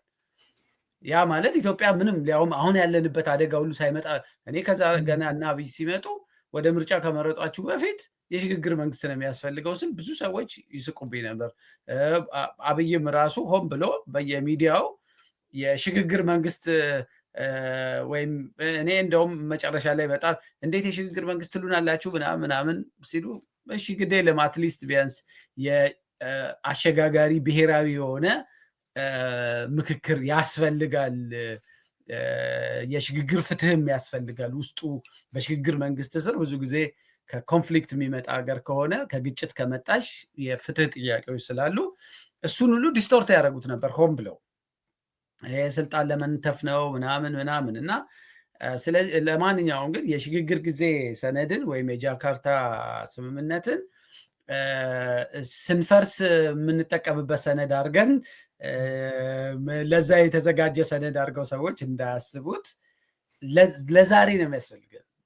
ዛሬ ላይ ኢትዮጵያ ሽግግር ያስፈልጋታል፣ የሽግግር መንግስት ያስፈልጋታል። በግጭት ውስጥ ከመናጥ አልፋ እነዚህ ግጭቶች በጣም አገሪቷን ከመናጣቸው የተነሳ ሊበታትኗት የሚችሉበት ቋፍ ላይ ደርሰዋል። ስለዚህ እንዲህ አይነት የተዳከመ ሴንትራል ገቨርንመንቱ የመንግስትነት ባህሪ ካጣ አመታት ተቆጥረዋል። እኔ እንደ መንግስት አይደለም አክት ሲያደርጉ ማያቸው፣ የዛ ኳሊቲም የላቸውም። በኢንዲቪጁዋሊም ከወሰድሻቸው አመራሮቹ የመንግስትነት አገርን ይህን ያህል ትልቅ ሀገር በጣም ውስብስብ ፖለቲካ ያለበትን ሀገር የመምራት የፖለቲካ ስብዕናና እውቀት ልምድ ያላቸው ሰዎች አይደሉም። እሱን ደጋግመን ያወራንበት ነው። አገር እንዲህ ያለ አደጋ ውስጥ ካለ ሊተርፍ የሚችለው ፍሬና ይዞ ወደ ሽግግር ስርዓት ውስጥ ሲገባ ነው። ስለዚህ ለዛሬዋ ኢትዮጵያ ነው የዚህ የጃይካ ስምምነት የሚያስፈልገው። አንድ እሱ ነው። ሁለተኛ እድለኛ ከሆንን ነው በነገራችን ላይ ሀገር ከፈራረሰ በኋላ ይህን ሰነድ ልንጠቀምበት የምንችለው። አንዳንድ ሀገሮች እኮ እንደፈረሱ ሊቀሩ ይችላሉ እና ወደ ትናንሽ አገሮች ተቀይረው በየትናንሽ መንደሮች በዋርሎርዶች የሚመሩ የብጥብጥ ቀጠና ሆኖ የማይረጋጋ ትልቋ ሱዳን ፈረሰች፣ ከውስጧ ሳውት ሱዳን ወጣች። የዛሬ 1 ወር አካባቢ ከሳውት ሱዳን እና ከዋናው ሱዳን የመጡ 2 ኤክስፐርቶች ጋር ብራስልስ ሚቲንግ ነበረን እና ሳውት ሱዳን ያቺ እንግዲህ ከትልቁ ላይ ተቆርሳ የወደቀች ሀገር ከዚህ በኋላ 3 ጊዜ መከፋፈል ዕዳ ፊቷ ተጋፍጧል። የዛች የሳውት ሱዳኗ ኤክስፐርት ስትናገር ትልቁ ሱዳን እንደገና መልሶ ወደ 2-3 ቦታ የመከፋፈል አደጋ ከፊታቸው ተዳር። ስለዚህ ብዙ ጊዜ መበታተን ከጀመርሽ ማቆሚያ ላይኖረው ይችላል እና እንኳን ይሄን ሰነድ መጠቀም ቅንጦት ሁሉ ሊሆን ይችላል፣ ላንጠቀምበትም እንችላለን። ምክንያቱም የሚፈጠሩት ትናንሽ ኃይሎች ሁሉም ንጉስ መሆን የሚፈልግ አገር መሆን የሚፈልግ ስለሆነ እንደገና በትልቁ ሂደት ውስጥ የሽግግር መንግስት የሽግግር ሂደት ውስጥ እንግባ ወደሚል ስምምነት እነሱን ማምጣት እንዲቀላል አይደለም። አሁን በኢትዮጵያ ኮንቴክስት ደግሞ ከተሰራው ለ40-30 ዓመታት ከተሰራው ስራ አንጻር፣ ስለዚህ ይሄ ሰነድ ዛሬ ላይ ላለው ሁኔታ ነው የሚጠቅመን። እድሉ አለ ወይ መሬት ላይ ያለው ሁኔታ?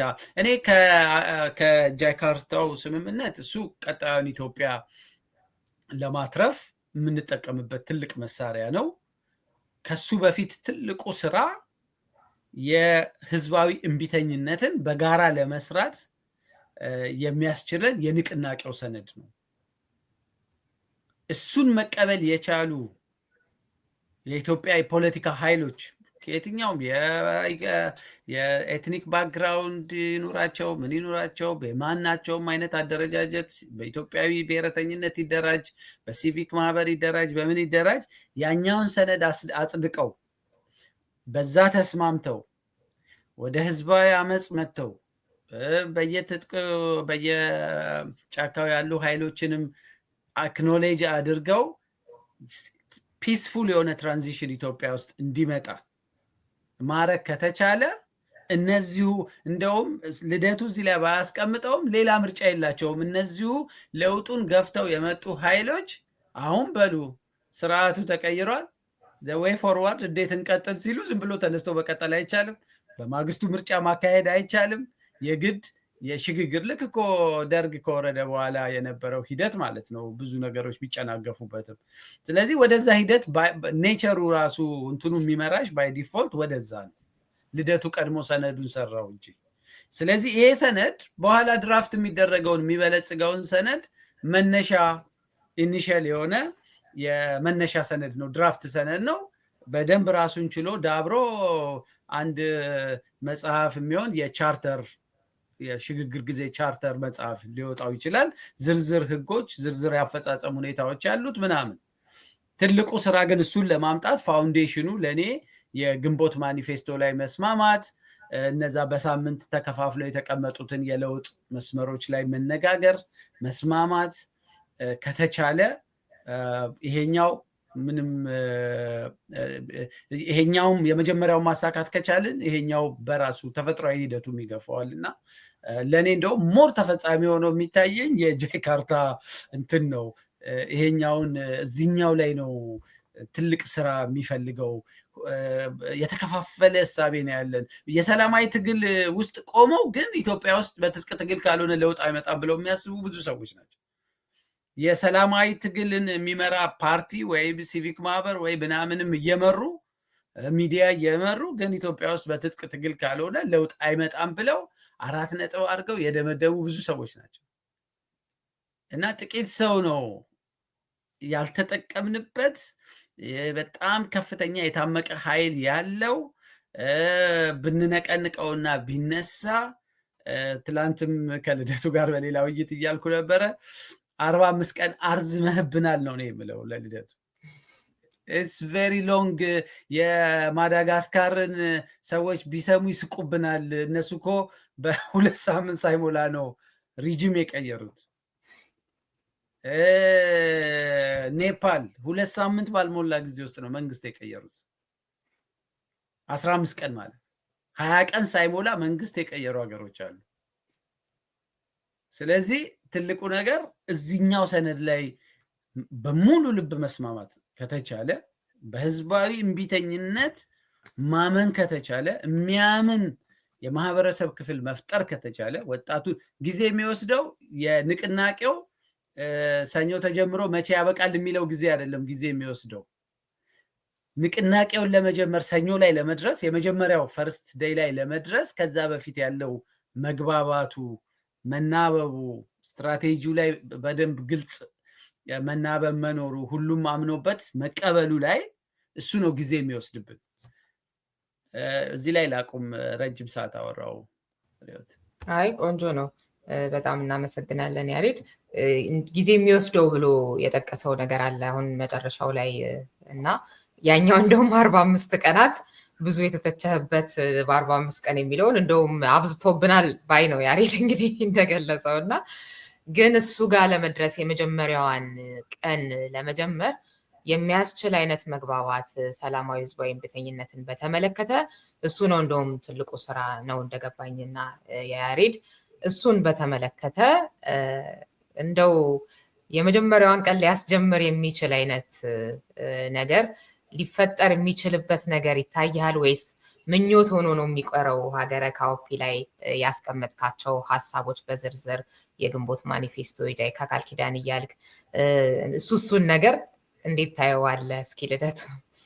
በጣም መሰረታዊ ጥያቄ ነው የተነሳው። አሁን ሰዎች አንዳንዶቹ የሚተረጉሙት ያቺ 45 ቀን የምትለዋ ልክ ዛሬ ሁኔታውን በአዋጅ አውጀን የዛሬ 45 ቀን ለውጤት የምንበቃ አድርገው የሚያስቡዋሉ እና ምናልባት መጽሐፍ ወዲያው እንደወጣ ቀን መቁጠር የጀመሩ አሉ። እሱ ትልቅ ስህተት ነው። ያሬድ በትክክል አስቀምጦታል። 11 ቅድመ ሁኔታዎች አሉ። እንግዲህ ከቁጥራቸውም ስናይ በጣም ብዙ ናቸው። ይዘቱንም ስናይ እጅግ በጣም ከባድ ነገሮች ናቸው። በነዛ 11 ነገሮች ላይ የመስማማት ጉዳይ እንዲህ በቀላሉ ይሆናል ይባላል ይቻላል የሚል እምነት አለ። የኢትዮጵያ የፖለቲካ ኃይሎች ከፊታችን እየመጣ ያለው አደጋ ምን ያህል ከባድ እንደሆነ ማናችንንም የማይምር ሁላችንንም ይዞ የሚጠፋ መሆኑን ከተገነዘብንና ከጠባብ ቡድናዊ ስሜት ወጥተን የሀገርና የሕዝብን ጥቅምና ፍላጎት ህልውና ካስቀደምን በነዛ 11 ጉዳዮች ላይ የመስማማት ምርጫም የለንም ብዬ ነው ማለት ይቻላልም ብዬ ነው ማለት። ግን አሁን ካለን የፖለቲካ አሰላለፍ አንጻር ከባህላችን አንጻር ከአስተሳሰባችን አስቸጋሪነት አንጻር ወደዛ ስምምነት መሄድ ይቻላል ወይ ካልሽ በጣም ከባድ እና እዛ ላይ ያለኝን ዳውት አስቀምጫለሁ። እንግዲህ ይቻላል ማለትና ነባራዊ ሁኔታ አሁን ኢትዮጵያ ውስጥ ያለው ይፈቅዳል ወይ በተጨባጭ የሚለውን ለይተን ማየት አለብን። በእኔ እምነት የሀገርና የሕዝብን ህልውና ጉዳይ ካስቀደምን ይቻላል የሚል እምነት አለ። የማይቻል ነገር የለም። እነዛን 11ዱንም ነጥቦች ማሟላት እንችላለን። ነገር ግን አሁን በያዝነው አስተሳሰብ ከቀጠል በሰላማዊ ትግል ዙሪያ በጣም የተከፋፈለ አመለካከት ከያዘ ትግሉን የህልውና ሳይሆን የስልጣን ጥያቄ አድርገን ካየነው እና በዚህ የትግል ሂደት ራሳችንን አሸናፊ አድርገን ለሆነ ወንበርና ስልጣን ለማብቃት የምናስብ ከሆነ በነዛ 11 ጉዳዮች ላይ እንስማማለን የሚል እምነት የለኝም። እና ብዙ ጊዜ ስጠየቅ ኢትዮጵያ ወደፊት የመፍረስ ነው ወይስ የመዳን እድል ሲባል በብዙ እጅ የመፍረስ እድል ነው ያላት ምለው ያለ ምክንያት አይደለም። የኢትዮጵያ የፖለቲካ ኃይሎች የኢትዮጵያ የፖለቲካ ኤሊት በእነዚህ 11 ጉዳዮች ላይ የመስማማት እድላችን በጣም ጠባብ ስለሆነ እና ይሄን በደንብ መገንዘብ ያስፈልጋል። ግን አይቻልም ማለት አይደለም። እንዳይቻል ያደረግነው እኛ ነን። የኛ የተዛባ የተበላሸ አስተሳሰብ ነው። የኛ ግላዊነት፣ የኛ ጠባብ ቡድናዊነት ነው በነዛ ጉዳዮች ላይ ስምምነት እንዳንፈጥር ያደረገ ዘደይ ይሄ ጉዳይ የሁላችንንም ህልውና ይዞ የሚጠፋ መሆኑን አምነን ጉዳዩ የሀገርና የሕዝብ ህልውና መሆኑን አምነን ለዛ ጉዳይ ቅድሚያ ከሰጠን ግን በ11ዱ ጉዳዮች ወደ መስማማት እንደርሳለን የሚል እምነት አለኝ። በኢትዮጵያ ተጨባጭ ሁኔታ ግን ይሄ ቀላል ነው ብዬ አላልኩም። ቀላል ነው ብዬም አላልኩም። ከባድም ስለሆነ ነው እንፈርሳለን ወይስ እንድናለን በሚለው ግምገማ ላይ ከመዳን ይልቅ የመፍረስ እድላችን ነው የሚሰፋው እያልኩ ያለሁት ያለ ምክንያት አይደለም።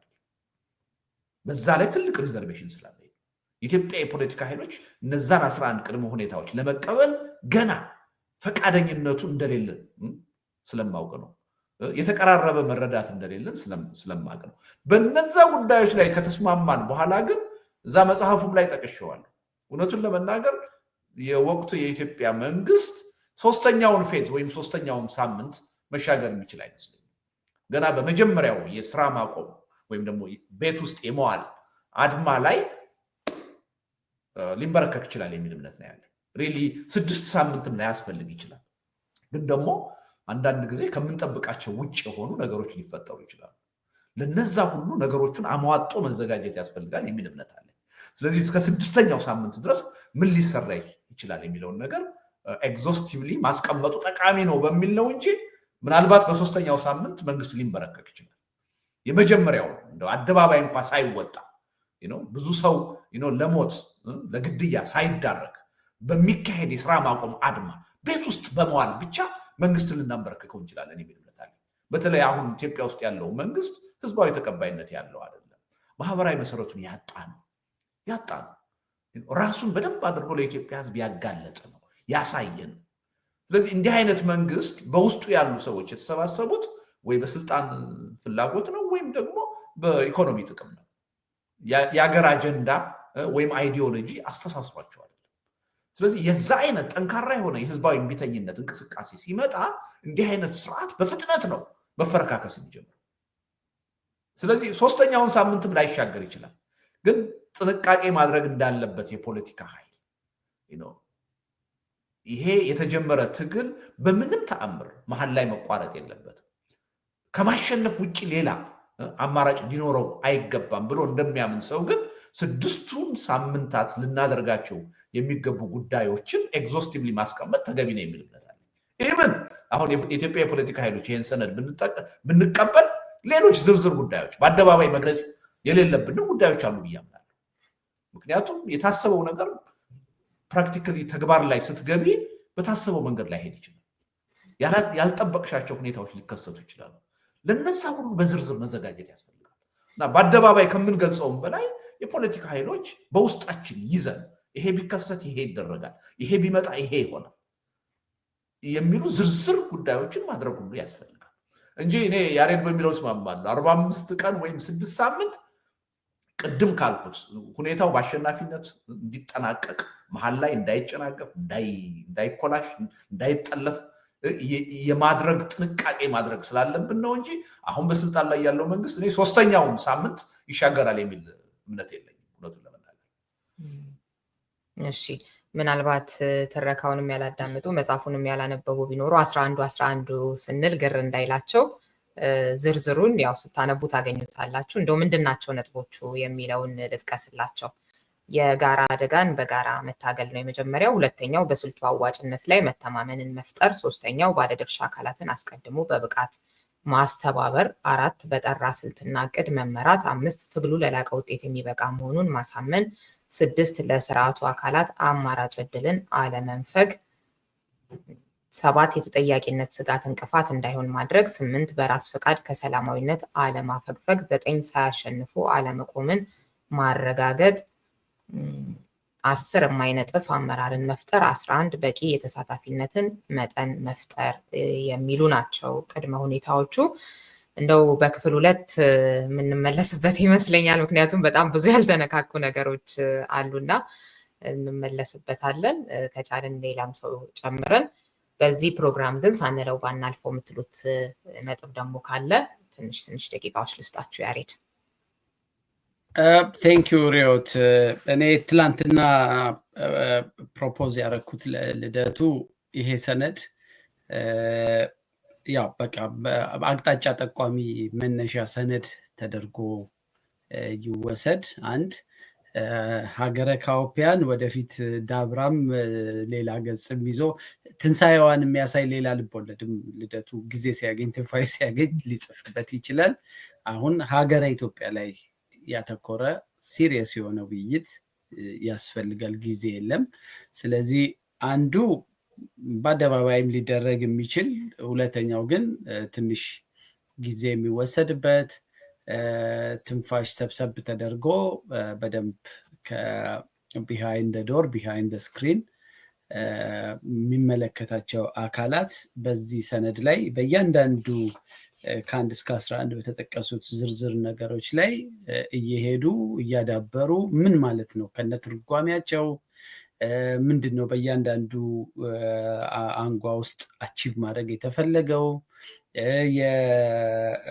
እንትን ነው ወይ ፊዚብል ነው ወይ ሪያሊስቲክ ነው ወይ መሬት ላይ ካለው እውነታ ጋር እንዴት ሊጣጣም ይችላል የሚለውን በጣም በጥንቃቄና በዝርዝር ተሰርቶ ይሄ 11 ነጥብ እያንዳንዱ ርዕስ እንኳን 1 ገጽ 2 ገጽ ሀሳብ በውስጡ ያፈጻጸም ዝርዝር ነገሮችን ሁሉ ጨምሮ ትልቅ ሰነድ የሚወጣው ነው እና እዛ ላይ ውይይት ቢደረግ በሚል ሀሳብ ነበር። ልደቱም ሀሳቡን እሱም እያሰበበት እንደሆነና ጥሩ እንደሆነ እንትን ብሏል። ስለዚህ አይ ቲንክ ሚዲያዎችም ለሁሉም ሚዲያዎች እንዲህ ያለ ውይይት ብታደርጉ አንዳንዴ ነሰርሊ ልደቱ ለመኖር ላይኖርበት ይችላል። ሌሎች ሰዎችም ተመሳሳይ ሰዎችን እኔንም ሳይሆን ሌሎች ሰዎች ምሁራኖች ከአካዳሚው አካባቢም በእንደዚህ አይነት ትግል በማካሄድም ሂደት የራሳቸው ኤክስፒሪየንስ ያላቸውንም ሰዎች እንትን አድርጎ እነዚህ ሀሳቦች ቢዳብሩ ከ11ም 20ም ከደረሰ ዛት ስቲል ፋይን የቀሩ ነገሮች ሊኖሩ ስለሚችሉ እና የልደቱ ፕሮፖዛል የሀገር ፕሮፖዛል የትግል ሰነድ እንዲሆን ሁሉም አካል ቢረባረብበት ጥሩ ነው። እኔ በሙሉ ልብ የምደግፈው ለምንድን ነው ከዚህ ከረጅም ዘመን ከኖርንበት የትጥቅ ትግል አዙሪት ኢትዮጵያ መውጣት አለባት። ኢትዮጵያ በደሃ ልጆች በወጣቶቿ ደም ፖለቲከኞች እየተፈራረቁ የሚያበላሿት ሀገር ሆና መቀጠል የለባትም። ያ አዙሪት መሰበር አለበት። ሁለተኛ በትጥቅ ትግል የሚመጡ ለውጦች ሁልጊዜ የዲሞክራሲያዊ መሰረትን ለማምጣት ምንም አይነት ጋረንቲ ዋስትና የላቸው። ምክንያቱም ደሙ ሲያፈስ የቆየ ኃይል የዛን ማካካሻ ያገኘ የሚመስለው ቀን እስኪመጣ ድረስ ስልጣን አይለቅም። ምንም እንኳን የደም መስዋዕትነት ያልከፈሉት እና አብይ እንኳን በወጣቶች ደም መተው እንዲህ በቀላሉ ያለበትን ስልጣን ለመልቀቅ ፈቃደኞች አይደሉም። ስለዚህ ከዛ ከጡንቻ ፖለቲካ አዙሪት ሊያስወጣን የሚችለው ብቸኛው መንገድ የህዝባዊ እምቢተኝነት እና ሰላማዊ የሆነ ስልጡን የሆነ ዓለም የሚፈቅደው እንደ መብትም እንደ ሰብአዊ መብትም ነው የሚቆጠረው። በነገራችን ላይ አፈናን የተባበሩት መንግስታት የሰብአዊ መብት ድንጋጌው መግቢያ ላይ እነዚህ ከዚህ በታች የተዘረዘሩት የሰብአዊ መብቶች ካልተከበሩ፣ ዲሞክራሲ ካልሰፈነ ህዝብ ወደ አፈናን ለመቋቋም ህዝብ ወደ አመፅ ይገባል ነው የሚለው። ስለዚህ ለአፈና ኖ ማለት፣ ለመጥፎ ህጎች ኖ ማለት፣ ኮራፕሽንን ኖ ማለት እና ያንን ደግሞ ለማስከበር ነፍጥ ሳይሆን ፍጹም ሰላማዊ የሆነ ህዝባዊ እምቢተኝነት ላይ መሰለፍ ሰብአዊ መብት ነው። ለዛ ነው አጥብቄ የምደግፈው እና በዚህ አግባብ በዚህ አንደርስታንዲንግ ሄደን ተሳክቶልን ለውጥ አምጥተን አናውቅም። የተሞከሩ ብዙ ጥረቶች እየተጨናገፉብን መልሰን እዛው የጉልበት የጡንቻ ፖለቲካ ዙሪት ውስጥ ነው ሲደፍቀን የኖረው እና ለእኔ ይሄንን ማኒፌስቶም ይሁን የትግሉን ስልት የአብይን ከማውረድ ወይም ብልጽግናን ከማውረድ ጋር አላያይዘውም። የሚገርምሽ ከዛ አርቄ ነው የማስበው። ኢትዮጵያ ለዘመናት ለ3000 ዘመን ከቆየችበት የመጠፋፋት ታሪክ አውጥቷት ወደ ስልጡን የፖለቲካ አውድ የሚከታት መንገድ ነው ብዬ ከልቤ ነው የማምነው። ስለዚህ እዚህ ላይ ጊዜንም እውቀትንም ኢንቨስት አድርጎ ወጣቶች ነፍጥ ሳይዙ ግን እምቢ ብለው የኔፓል ወጣቶች፣ የኬንያ ወጣቶች፣ የማዳጋስካር ሌሎችም ሀገሮች ሞሮኮ እንዳረጉት ሁሉ የኢትዮጵያ ወጣት ይሄ ጄኔሬሽን ዚ አልነውም ከዛም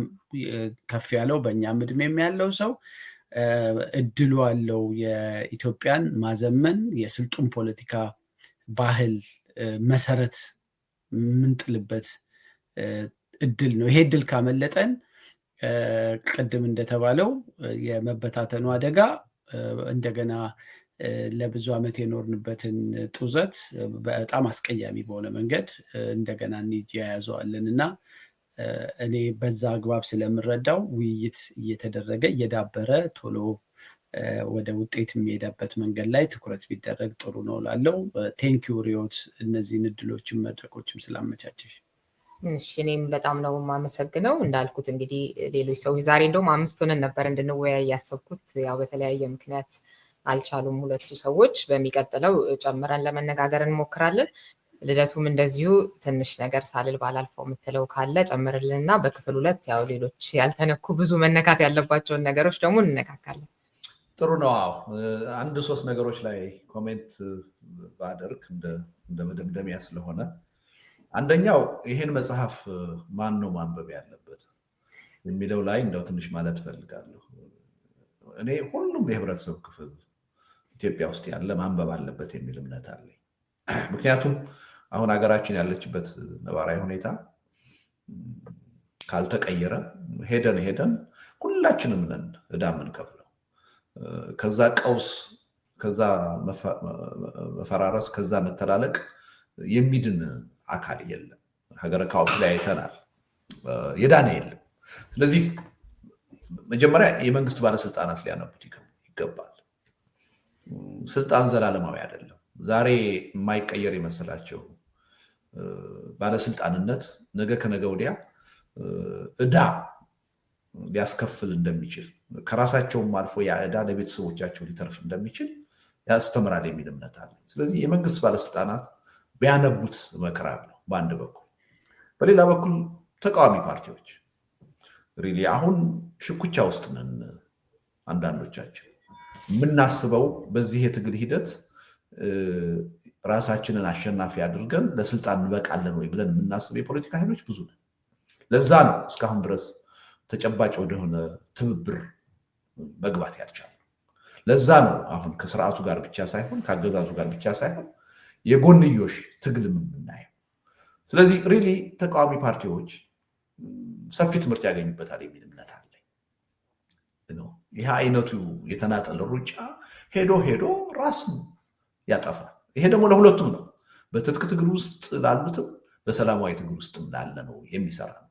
ምክንያቱም መጨረሻ ላይ ሀገረ ካኦፒ መንግስት የለሽ ሁኔታ ሲፈጠር በትጥቅ ትግል ውስጥ ያሉት ብቻ አይደሉም ለድል ሳይበቁት የቀሩት ወይም ደግሞ ተጠቂ የሆኑት። በሰላማዊ ትግል የሚያምኑት ምሁራን፣ የፖለቲካ መሪዎች ሳይቀሩ የዛ የእርስ በርስ ጦርነት ሰለባ ነው የሆኑት። ጠመንጃን የሚጠየፉ ጦርነትን የሚጠየፉ ሰዎች፣ ስለ ሰላም ይሰብኩ የነበሩ ሁሉ እንደውም የመጀመሪያዎቹ ተገዳዮች ነው የሆኑት።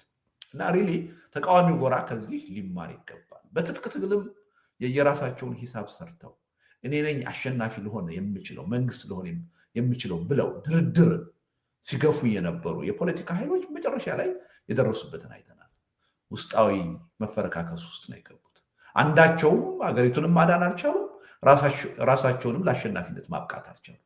ከዛ የፖለቲካ ኃይሎች እኔ ብዙ ምንማር ይመስለኛል። ከዛ ውጭ የኢትዮጵያ ባለሀብቶች አሁን ዛሬ ብዙ ሀብት በማካበት ደፋ ቀና ሲሉ የሚውሉ ሰዎች አሉ። ህንፃ ሲገነቡ የሚውሉ ሰዎች አሉ። በኢምፖርት በኤክስፖርት ነብሳቸው እስኪጠፋ ስራ ላይ የተጠመዱ ባለሀብቶች አሉ ኢትዮጵያ ውስጥ። ሪሊ የኢትዮጵያ የፖለቲካ ሁኔታ ካልተቀየረ ዕዳ ነው እያከማቸው ያሉት። ያ ያጠራቀሙት ሀብት እንዳውም ከድሃው በላይ ነገ ለጥቃት የሚያጋልጣቸው ለህልውና ጥፋት የሚያጋልጣቸው እነሱንም ቤተሰቦቻቸው። ሪሊ የኢትዮጵያ ባለሀብቶች ይህን መጽሐፍ ማንበብ ይጠቅማቸዋል የሚል እምነት አለኝ። ሌላው በዋናነት ህዝቡ እንደ ህዝብ ማንም ፖለቲካ አያገባኝም ፖለቲካና ኮረንቲ በሩቅ ብሎ የተቀመጠ ሰው ኋላ ችግሩ ሲመጣ ይተርፋል ማለት አይደለም። እንግዲህ ምናልባት ታስታውሽ ይሆናል የድርሰቱን የሚተርክልን የሚስቱ ወንድም በልጁ ልደት ላይ ተገኝቶ የነበረው ስለ ሀገሪቱ የፖለቲካ ቀውስ እያወሩ ምንም የሚያውቀው ነገር የለም። ምን ጦርነት እንኳን የተካሄደ ስለመሆኑ ምንም አያገባኝም ብሎ የሚያስብ ሰው ነበር። ግን ቤቱ ላይ በተቀመጠበት ኋላ ላይ የመሞት አደጋ ከገጠማቸው ቀዳሚ ሰዎች ውስጥ አንዱ የሆነው እሱ በብሔር ማንነቱ ማለት ነው። እና ማንም ሰው ፖለቲካ አያገባኝም ብሎ ከሚመጣው አደጋ መትረፍ አይችልም። ሁላችንንም የሚመለከት ነው። አንዱ ይሄ ነው ሊሰመርበት የሚገባው። እውነቱን ለመናገር እያየሁት ያለሁት ሪአክሽን በጣም ጥሩ ጅምር ነው። አገር ቤት አሁን መጽሐፉ ደርሷቸው እያነበቡ ያሉ ሰዎች፣ ፊድባክ እየሰጡኝ ያሉ ሰዎች ከዩኒቨርሲቲ ፕሮፌሰሮች እስከ ተራ ሰዎች ድረስ ነው። ሴቶች፣ ወንዶች ከሁሉም የሀገሪቱ አካባቢ እና ይሄ ጥሩ ጅምር ነው። በጣም በስፋት መቀጠል አለበት ብዬ አምናለሁ። እያንዳንዱ ሰው ቢያነበው ይጠቀማል ብዬ አምናለሁ። ለማንበብ ደግሞ የግድ ገንዘብ አያስፈልግም። ያው ጀምረናል እኛ ሀገር ቤት ያለ ሰው በተለይ በስፖንሰርሺፕ ያለ ክፍያ የሚያገኝበትን ሁኔታ አመቻችተናል። ስለዚህ የግድ ገንዘብ አያስፈልግም፣ ግን ይጠቅመኛል ብሎ ማሰብና ማንበብ ነው። አንዱ ይሄ ነው። ሁለተኛው ሁለት መሰረታዊ ጥያቄዎች ናቸው ይሄ መጽሐፍ ሊመልስ የሚችለው። አንዱ በአጀንዳ ደረጃ ያው ቅድም የተነጋገርንባቸው እንዴት ነው ሰላማዊ ትግል ውጤት ሊያመጣ የሚችለው ይቻላል ወይ የሚለውን ነገር በብቃት መመለስ የሚችል ላይ የሚል እምነት አለ። አንዱ ጥያቄ ሲያከራክረን ሲያወያየን የሚውለው ይሄ ነው። እንዴት ብሎ ይቻላል? እንዲህ ያለ ገዳይ መንግስት ባለበት፣ አፍንጫው የታጠቀ ሰብአዊ መብት የማያከብር መንግስት ባለበት እንዴት ይቻላል የሚል ጥያቄ አለ። እኔ የግንቦት ማንፌስቶ ለዚህ በቂ መልስ ይሰጣል የሚል እምነት አለ። እውነቱን ለመናገር እንደ ድል ከቆጠር ነው የቅርቡ የኔፓል የማዳጋስካር ሁኔታ እኔ የምልሽ ብዙ ድካም የሚቀንስ ሊሆን ነው ያገኘሁት። በዚህ ረገድ ብዙ እንዳንከራከር እንደሚቻል ትልቅ ማሳያ ሆኖ ነው የመጣው እና አንዱ የሚመልሰው ጥያቄ ሪሊ በህዝባዊ እምቢተኝነት ኢትዮጵያ ውስጥ ለውጥ ማምጣት ይቻላል ወይ የሚለውን ይመልሳል የሚል እምነት አለ። ብዙዎቹ አሁን በዚህ መንገድ ለውጥ እያመጡ ያሉ ሀገሮች ከኛ የተሻለ ሁኔታ ውስጥ ያሉ ናቸው። በእኛ መጠን ችግር ውስጥ ያሉ አይደሉም። እነሱ እንኳን እያመጡ ነው እና እኛ ልናመጣ እንችላለን። ይሄን መልስ ይሰጣል። ሁለተኛው እንዴት ነው አሁን ፈረንጆችም ጋር ስንገናኝ የሚነሳ ጥያቄ ነው። አንዳንድ የስርዓቱ ደጋፊ የሆኑ ሰዎች የሚያነሱት ጥያቄ ነው። ይሄ መንግስት ከወደቀ ወይም ከፈረሰ ማን ሊተካው? እንዴት የጋራ የሽግግር መንግስት ማቋቋም ይቻላል? ተቃዋሚዎች እኮ የተከፋፈሉ ናቸው፣ የተለያየ አመለካከት ያላቸው ናቸው። እንዴት ይቻላል የሚለው በጣም ጠንካራ በየዕለቱ የሚቀርብልን ጥያቄ ነው። የጃይካ ቃል ኪዳን ይህን ይመልሳል የሚል እምነት አለ። ይቻላል። በዛ ደረጃ የተከፋፈሉ የፖለቲካ ኃይሎችም የጋራ የሚባል አጀንዳ አላቸው። የህዝብና የሀገርን ጉዳይ ካስቀደሙ መስማማት ይችላሉ የሚለውን ነገር በደንብ ይመልሳል የሚል እምነት አለ። ሶስተኛው ግን ኢትዮጵያውያን ከልብ ልንጠነቀቅበት የሚገባ ጉዳይ አሁን ስለ ህዝባዊ እምቢተኝነትን እኛ ራሳችን ቀስቅሰን ህዝቡን አሳምነን ማምጣት አለብን እያልኩ ነው እየተናገርኩ ያለሁት። ግን ኢትዮጵያ ውስጥ ባለው ሁኔታ እኛ ሳናመጣውን በራሱ መንገድ ሊመጣ ይችላል። ምክንያቱም ህብረተሰብ ውስጥ ያለው ብሶት ሞልቶ መፍሰስ እየጀመረ ነው። ወደ መገንፈል ደረጃ እየሄደ ነው። ይሄን እንደ ድልም ልናየው እንችላለን፣ እንዳደጋም ግን ልናየው ይገባል።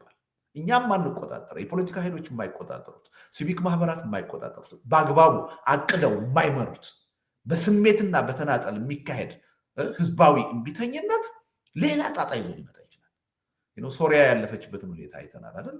ሊቢያ ያለችበትን ሁኔታ አይተናል። ሱዳን አሁን ያለችበትን ሁኔታ አይተናል። በተጠናከሩ በተባበሩ ድርጅቶች ያልተመራ ህዝባዊ እምቢተኝነት ወዴት ሊወስድ እንደሚችል መጠንቀቅ አለብን። ስለዚህ እኛ ባናመጣው እንኳን በራሱ ሊመጣ ይችላል። በቂ ዝግጅት ካላደረግን ከወዲሁ ያ የሚመጣ ነገር መንግስትን በማውረድ ላይቆም ይችላል። አጠቃላይ ሀገራዊ ህልውናችንን፣ ህዝባዊ ህልውናችንን የሚፈታተን አደጋ ይዞ ሊመጣ ይችላል። ይሄን መጠንቀቅ ያስፈልጋል። ያን ሁኔታ እኛ ብቻ አይደለንም እናመጣው እንችል፣ በራሱ ሊመጣ ይችላል። በተመሳሳይ ሁኔታ የመንግስትን መፍረስም ራሱ ይሄ አሁን ሀገረ ካዋፒ ላይ እንዳየ ነው። ነገሮች አንዱ በሌላው እየተደራረበ ረጅም ጊዜ ወስዶ 10 ዓመት ነው ጦርነት የተካሄደው፣ ላይመጣ ይችላል። ድንገት ነገ ተኝተን ብድግ ስንል በኢትዮጵያ መንግስት ውስጥ ትልቅ ቀውስ ሊፈጠር ይችላል። ቅድም እንዳልኩት ያለው ኃይል በአይዲዮሎጂ የተሳሰረ አይደለም። በሀገርና በህዝብ ጥቅም ጉዳይ ላይ የተሳሰረ አይደለም። የአጀንዳ አንድነት ያለው አይደለም። ስልጣንና የኢኮኖሚ ጥቅም ያስተሳሰረው ኃይል ነው። ውጫዊ ግፊቱ በበረታ ቁጥር ድንገት ውስጣዊ የሆነ ቀውስ ሊገጥም ይችላል። እሰየው እንኳን ገጠመው ላንል እንችላለን። ያን ምክንያቱም ካልተዘጋጀን ያ ቀውስ አጠቃላይ ስቴትለስ የሆነ ሁኔታ ኢትዮጵያ ውስጥ ይፈጥራል። ወደ ለየለት የእርስ በርስ መፍረስና መጨፋጨፍ ልንገባ እንችላለን። ስለዚህ ለህዝባዊ እምቢተኝነቱም ለሽግግር ሂደቱም ነገ ሳይሆን ዛሬ መዘጋጀት ያለብን ከኛ ቁጥጥር ውጭ የሆኑ ሁኔታዎችም ሊመጡ እንደሚችሉ ታሳቢ ማድረግ አለብን እና ሪሊ ነገ አይደለም፣ ቅድም ያሬድ እንዳለው ዛሬ ነው ዝግጅት መጀመር ያለብን። ዛት ካይንድ ኦፍ ሴንስ ኦፍ አርጀንሲ ያስፈልገናል እንደው የሚል መልዕክት ለማስተላለፍ ነው። ያሬድ ቅድም ብሎታል። በዚህ ጉዳይ ላይ ይሄ ልደቱ ጉዳይ ወይም ደግሞ የአንድ መጽሐፍ ጉዳይ ምናምን አይደለም። ይሄ ወቅታዊ የሆነ የህዝብ አገራዊ የፖለቲካ አጀንዳ ጉዳይ መሆኑን ተገንዝበን ሪሊ ሰፋ ያለ ውይይት አሁን አንቺ የጀመርሽው አይነት ሁሉም አብዛኛዎቹ ሚዲያዎች ትኩረት ሰጥተው የጋራ ጉዳይ አድርገው ብንወያይበት ጥሩ ይመስለኛል። እውነቱን ለመናገር የዛ አይነት የጊዜ የለንም ስሜት ውስጥ ባልሆን ኖሮ 6 ወር 7 ወር ወስጄ ይሄን መጽሐፍ ጽፈው ነበር። ቅድም እኔና አንቺ የተወያየንበትን ውይይት ላይኖር ይችል ነበር። ከስነ ጽሁፍም ከልብ ወለደው ሁኔታ አንጻር በጣም የዳበረ ሆኖ ሊወጣ ይችል ነበር። ግን ሪሊ ያ ድሎት ነው፣ ቅልጦት ነው። ምክንያቱም ኢትዮጵያውያን ያለንበት ሁኔታ በማንኛውም ቅስበት ከእጃችን ከቁጥጥር ውጭ ሊወጣ የሚችል ሁኔታ ውስጥ ነው ያለ፣ በስርዓቱ ውስጣዊ ሁኔታ፣ በውጫዊ ሁኔታ እና ይሄን ታሳቢ ማድረግ አለብን ብዬ አምናለሁ። እንደው አረዘምኩት፣ በጣም ይቅርታ። አይ ችግር የለም። በጣም ነው የማመሰግነው ልደቱ። አድማጭ ተመልካቾቻችን የክፍል 1 ፕሮግራማችን ይህንን ይመስል ነበር። በሀገረ ካኦፒ ላይ ያደረግነው ክፍል 2ን ሳምንት ይዘን እንመለሳለን። በሚቀጥሉት 3 ቀናት ውስጥ ጥያቄ አስተያየት ካላችሁ መጽሐፉን ወይንም ደግሞ ዛሬ ያደረግነውን ውይይት በተመለከተ በ703-475-6309 ብታደርሱን በክፍል 2 ፕሮግራማችን አስተያየቶቻችሁን፣ ጥያቄዎቻችሁን አካተን የምንመለስ ይሆናል። ስለተከታተላችሁን፣ ስለ አብሮነታችሁ እናመሰግናለን። ሰላም ሁኑ።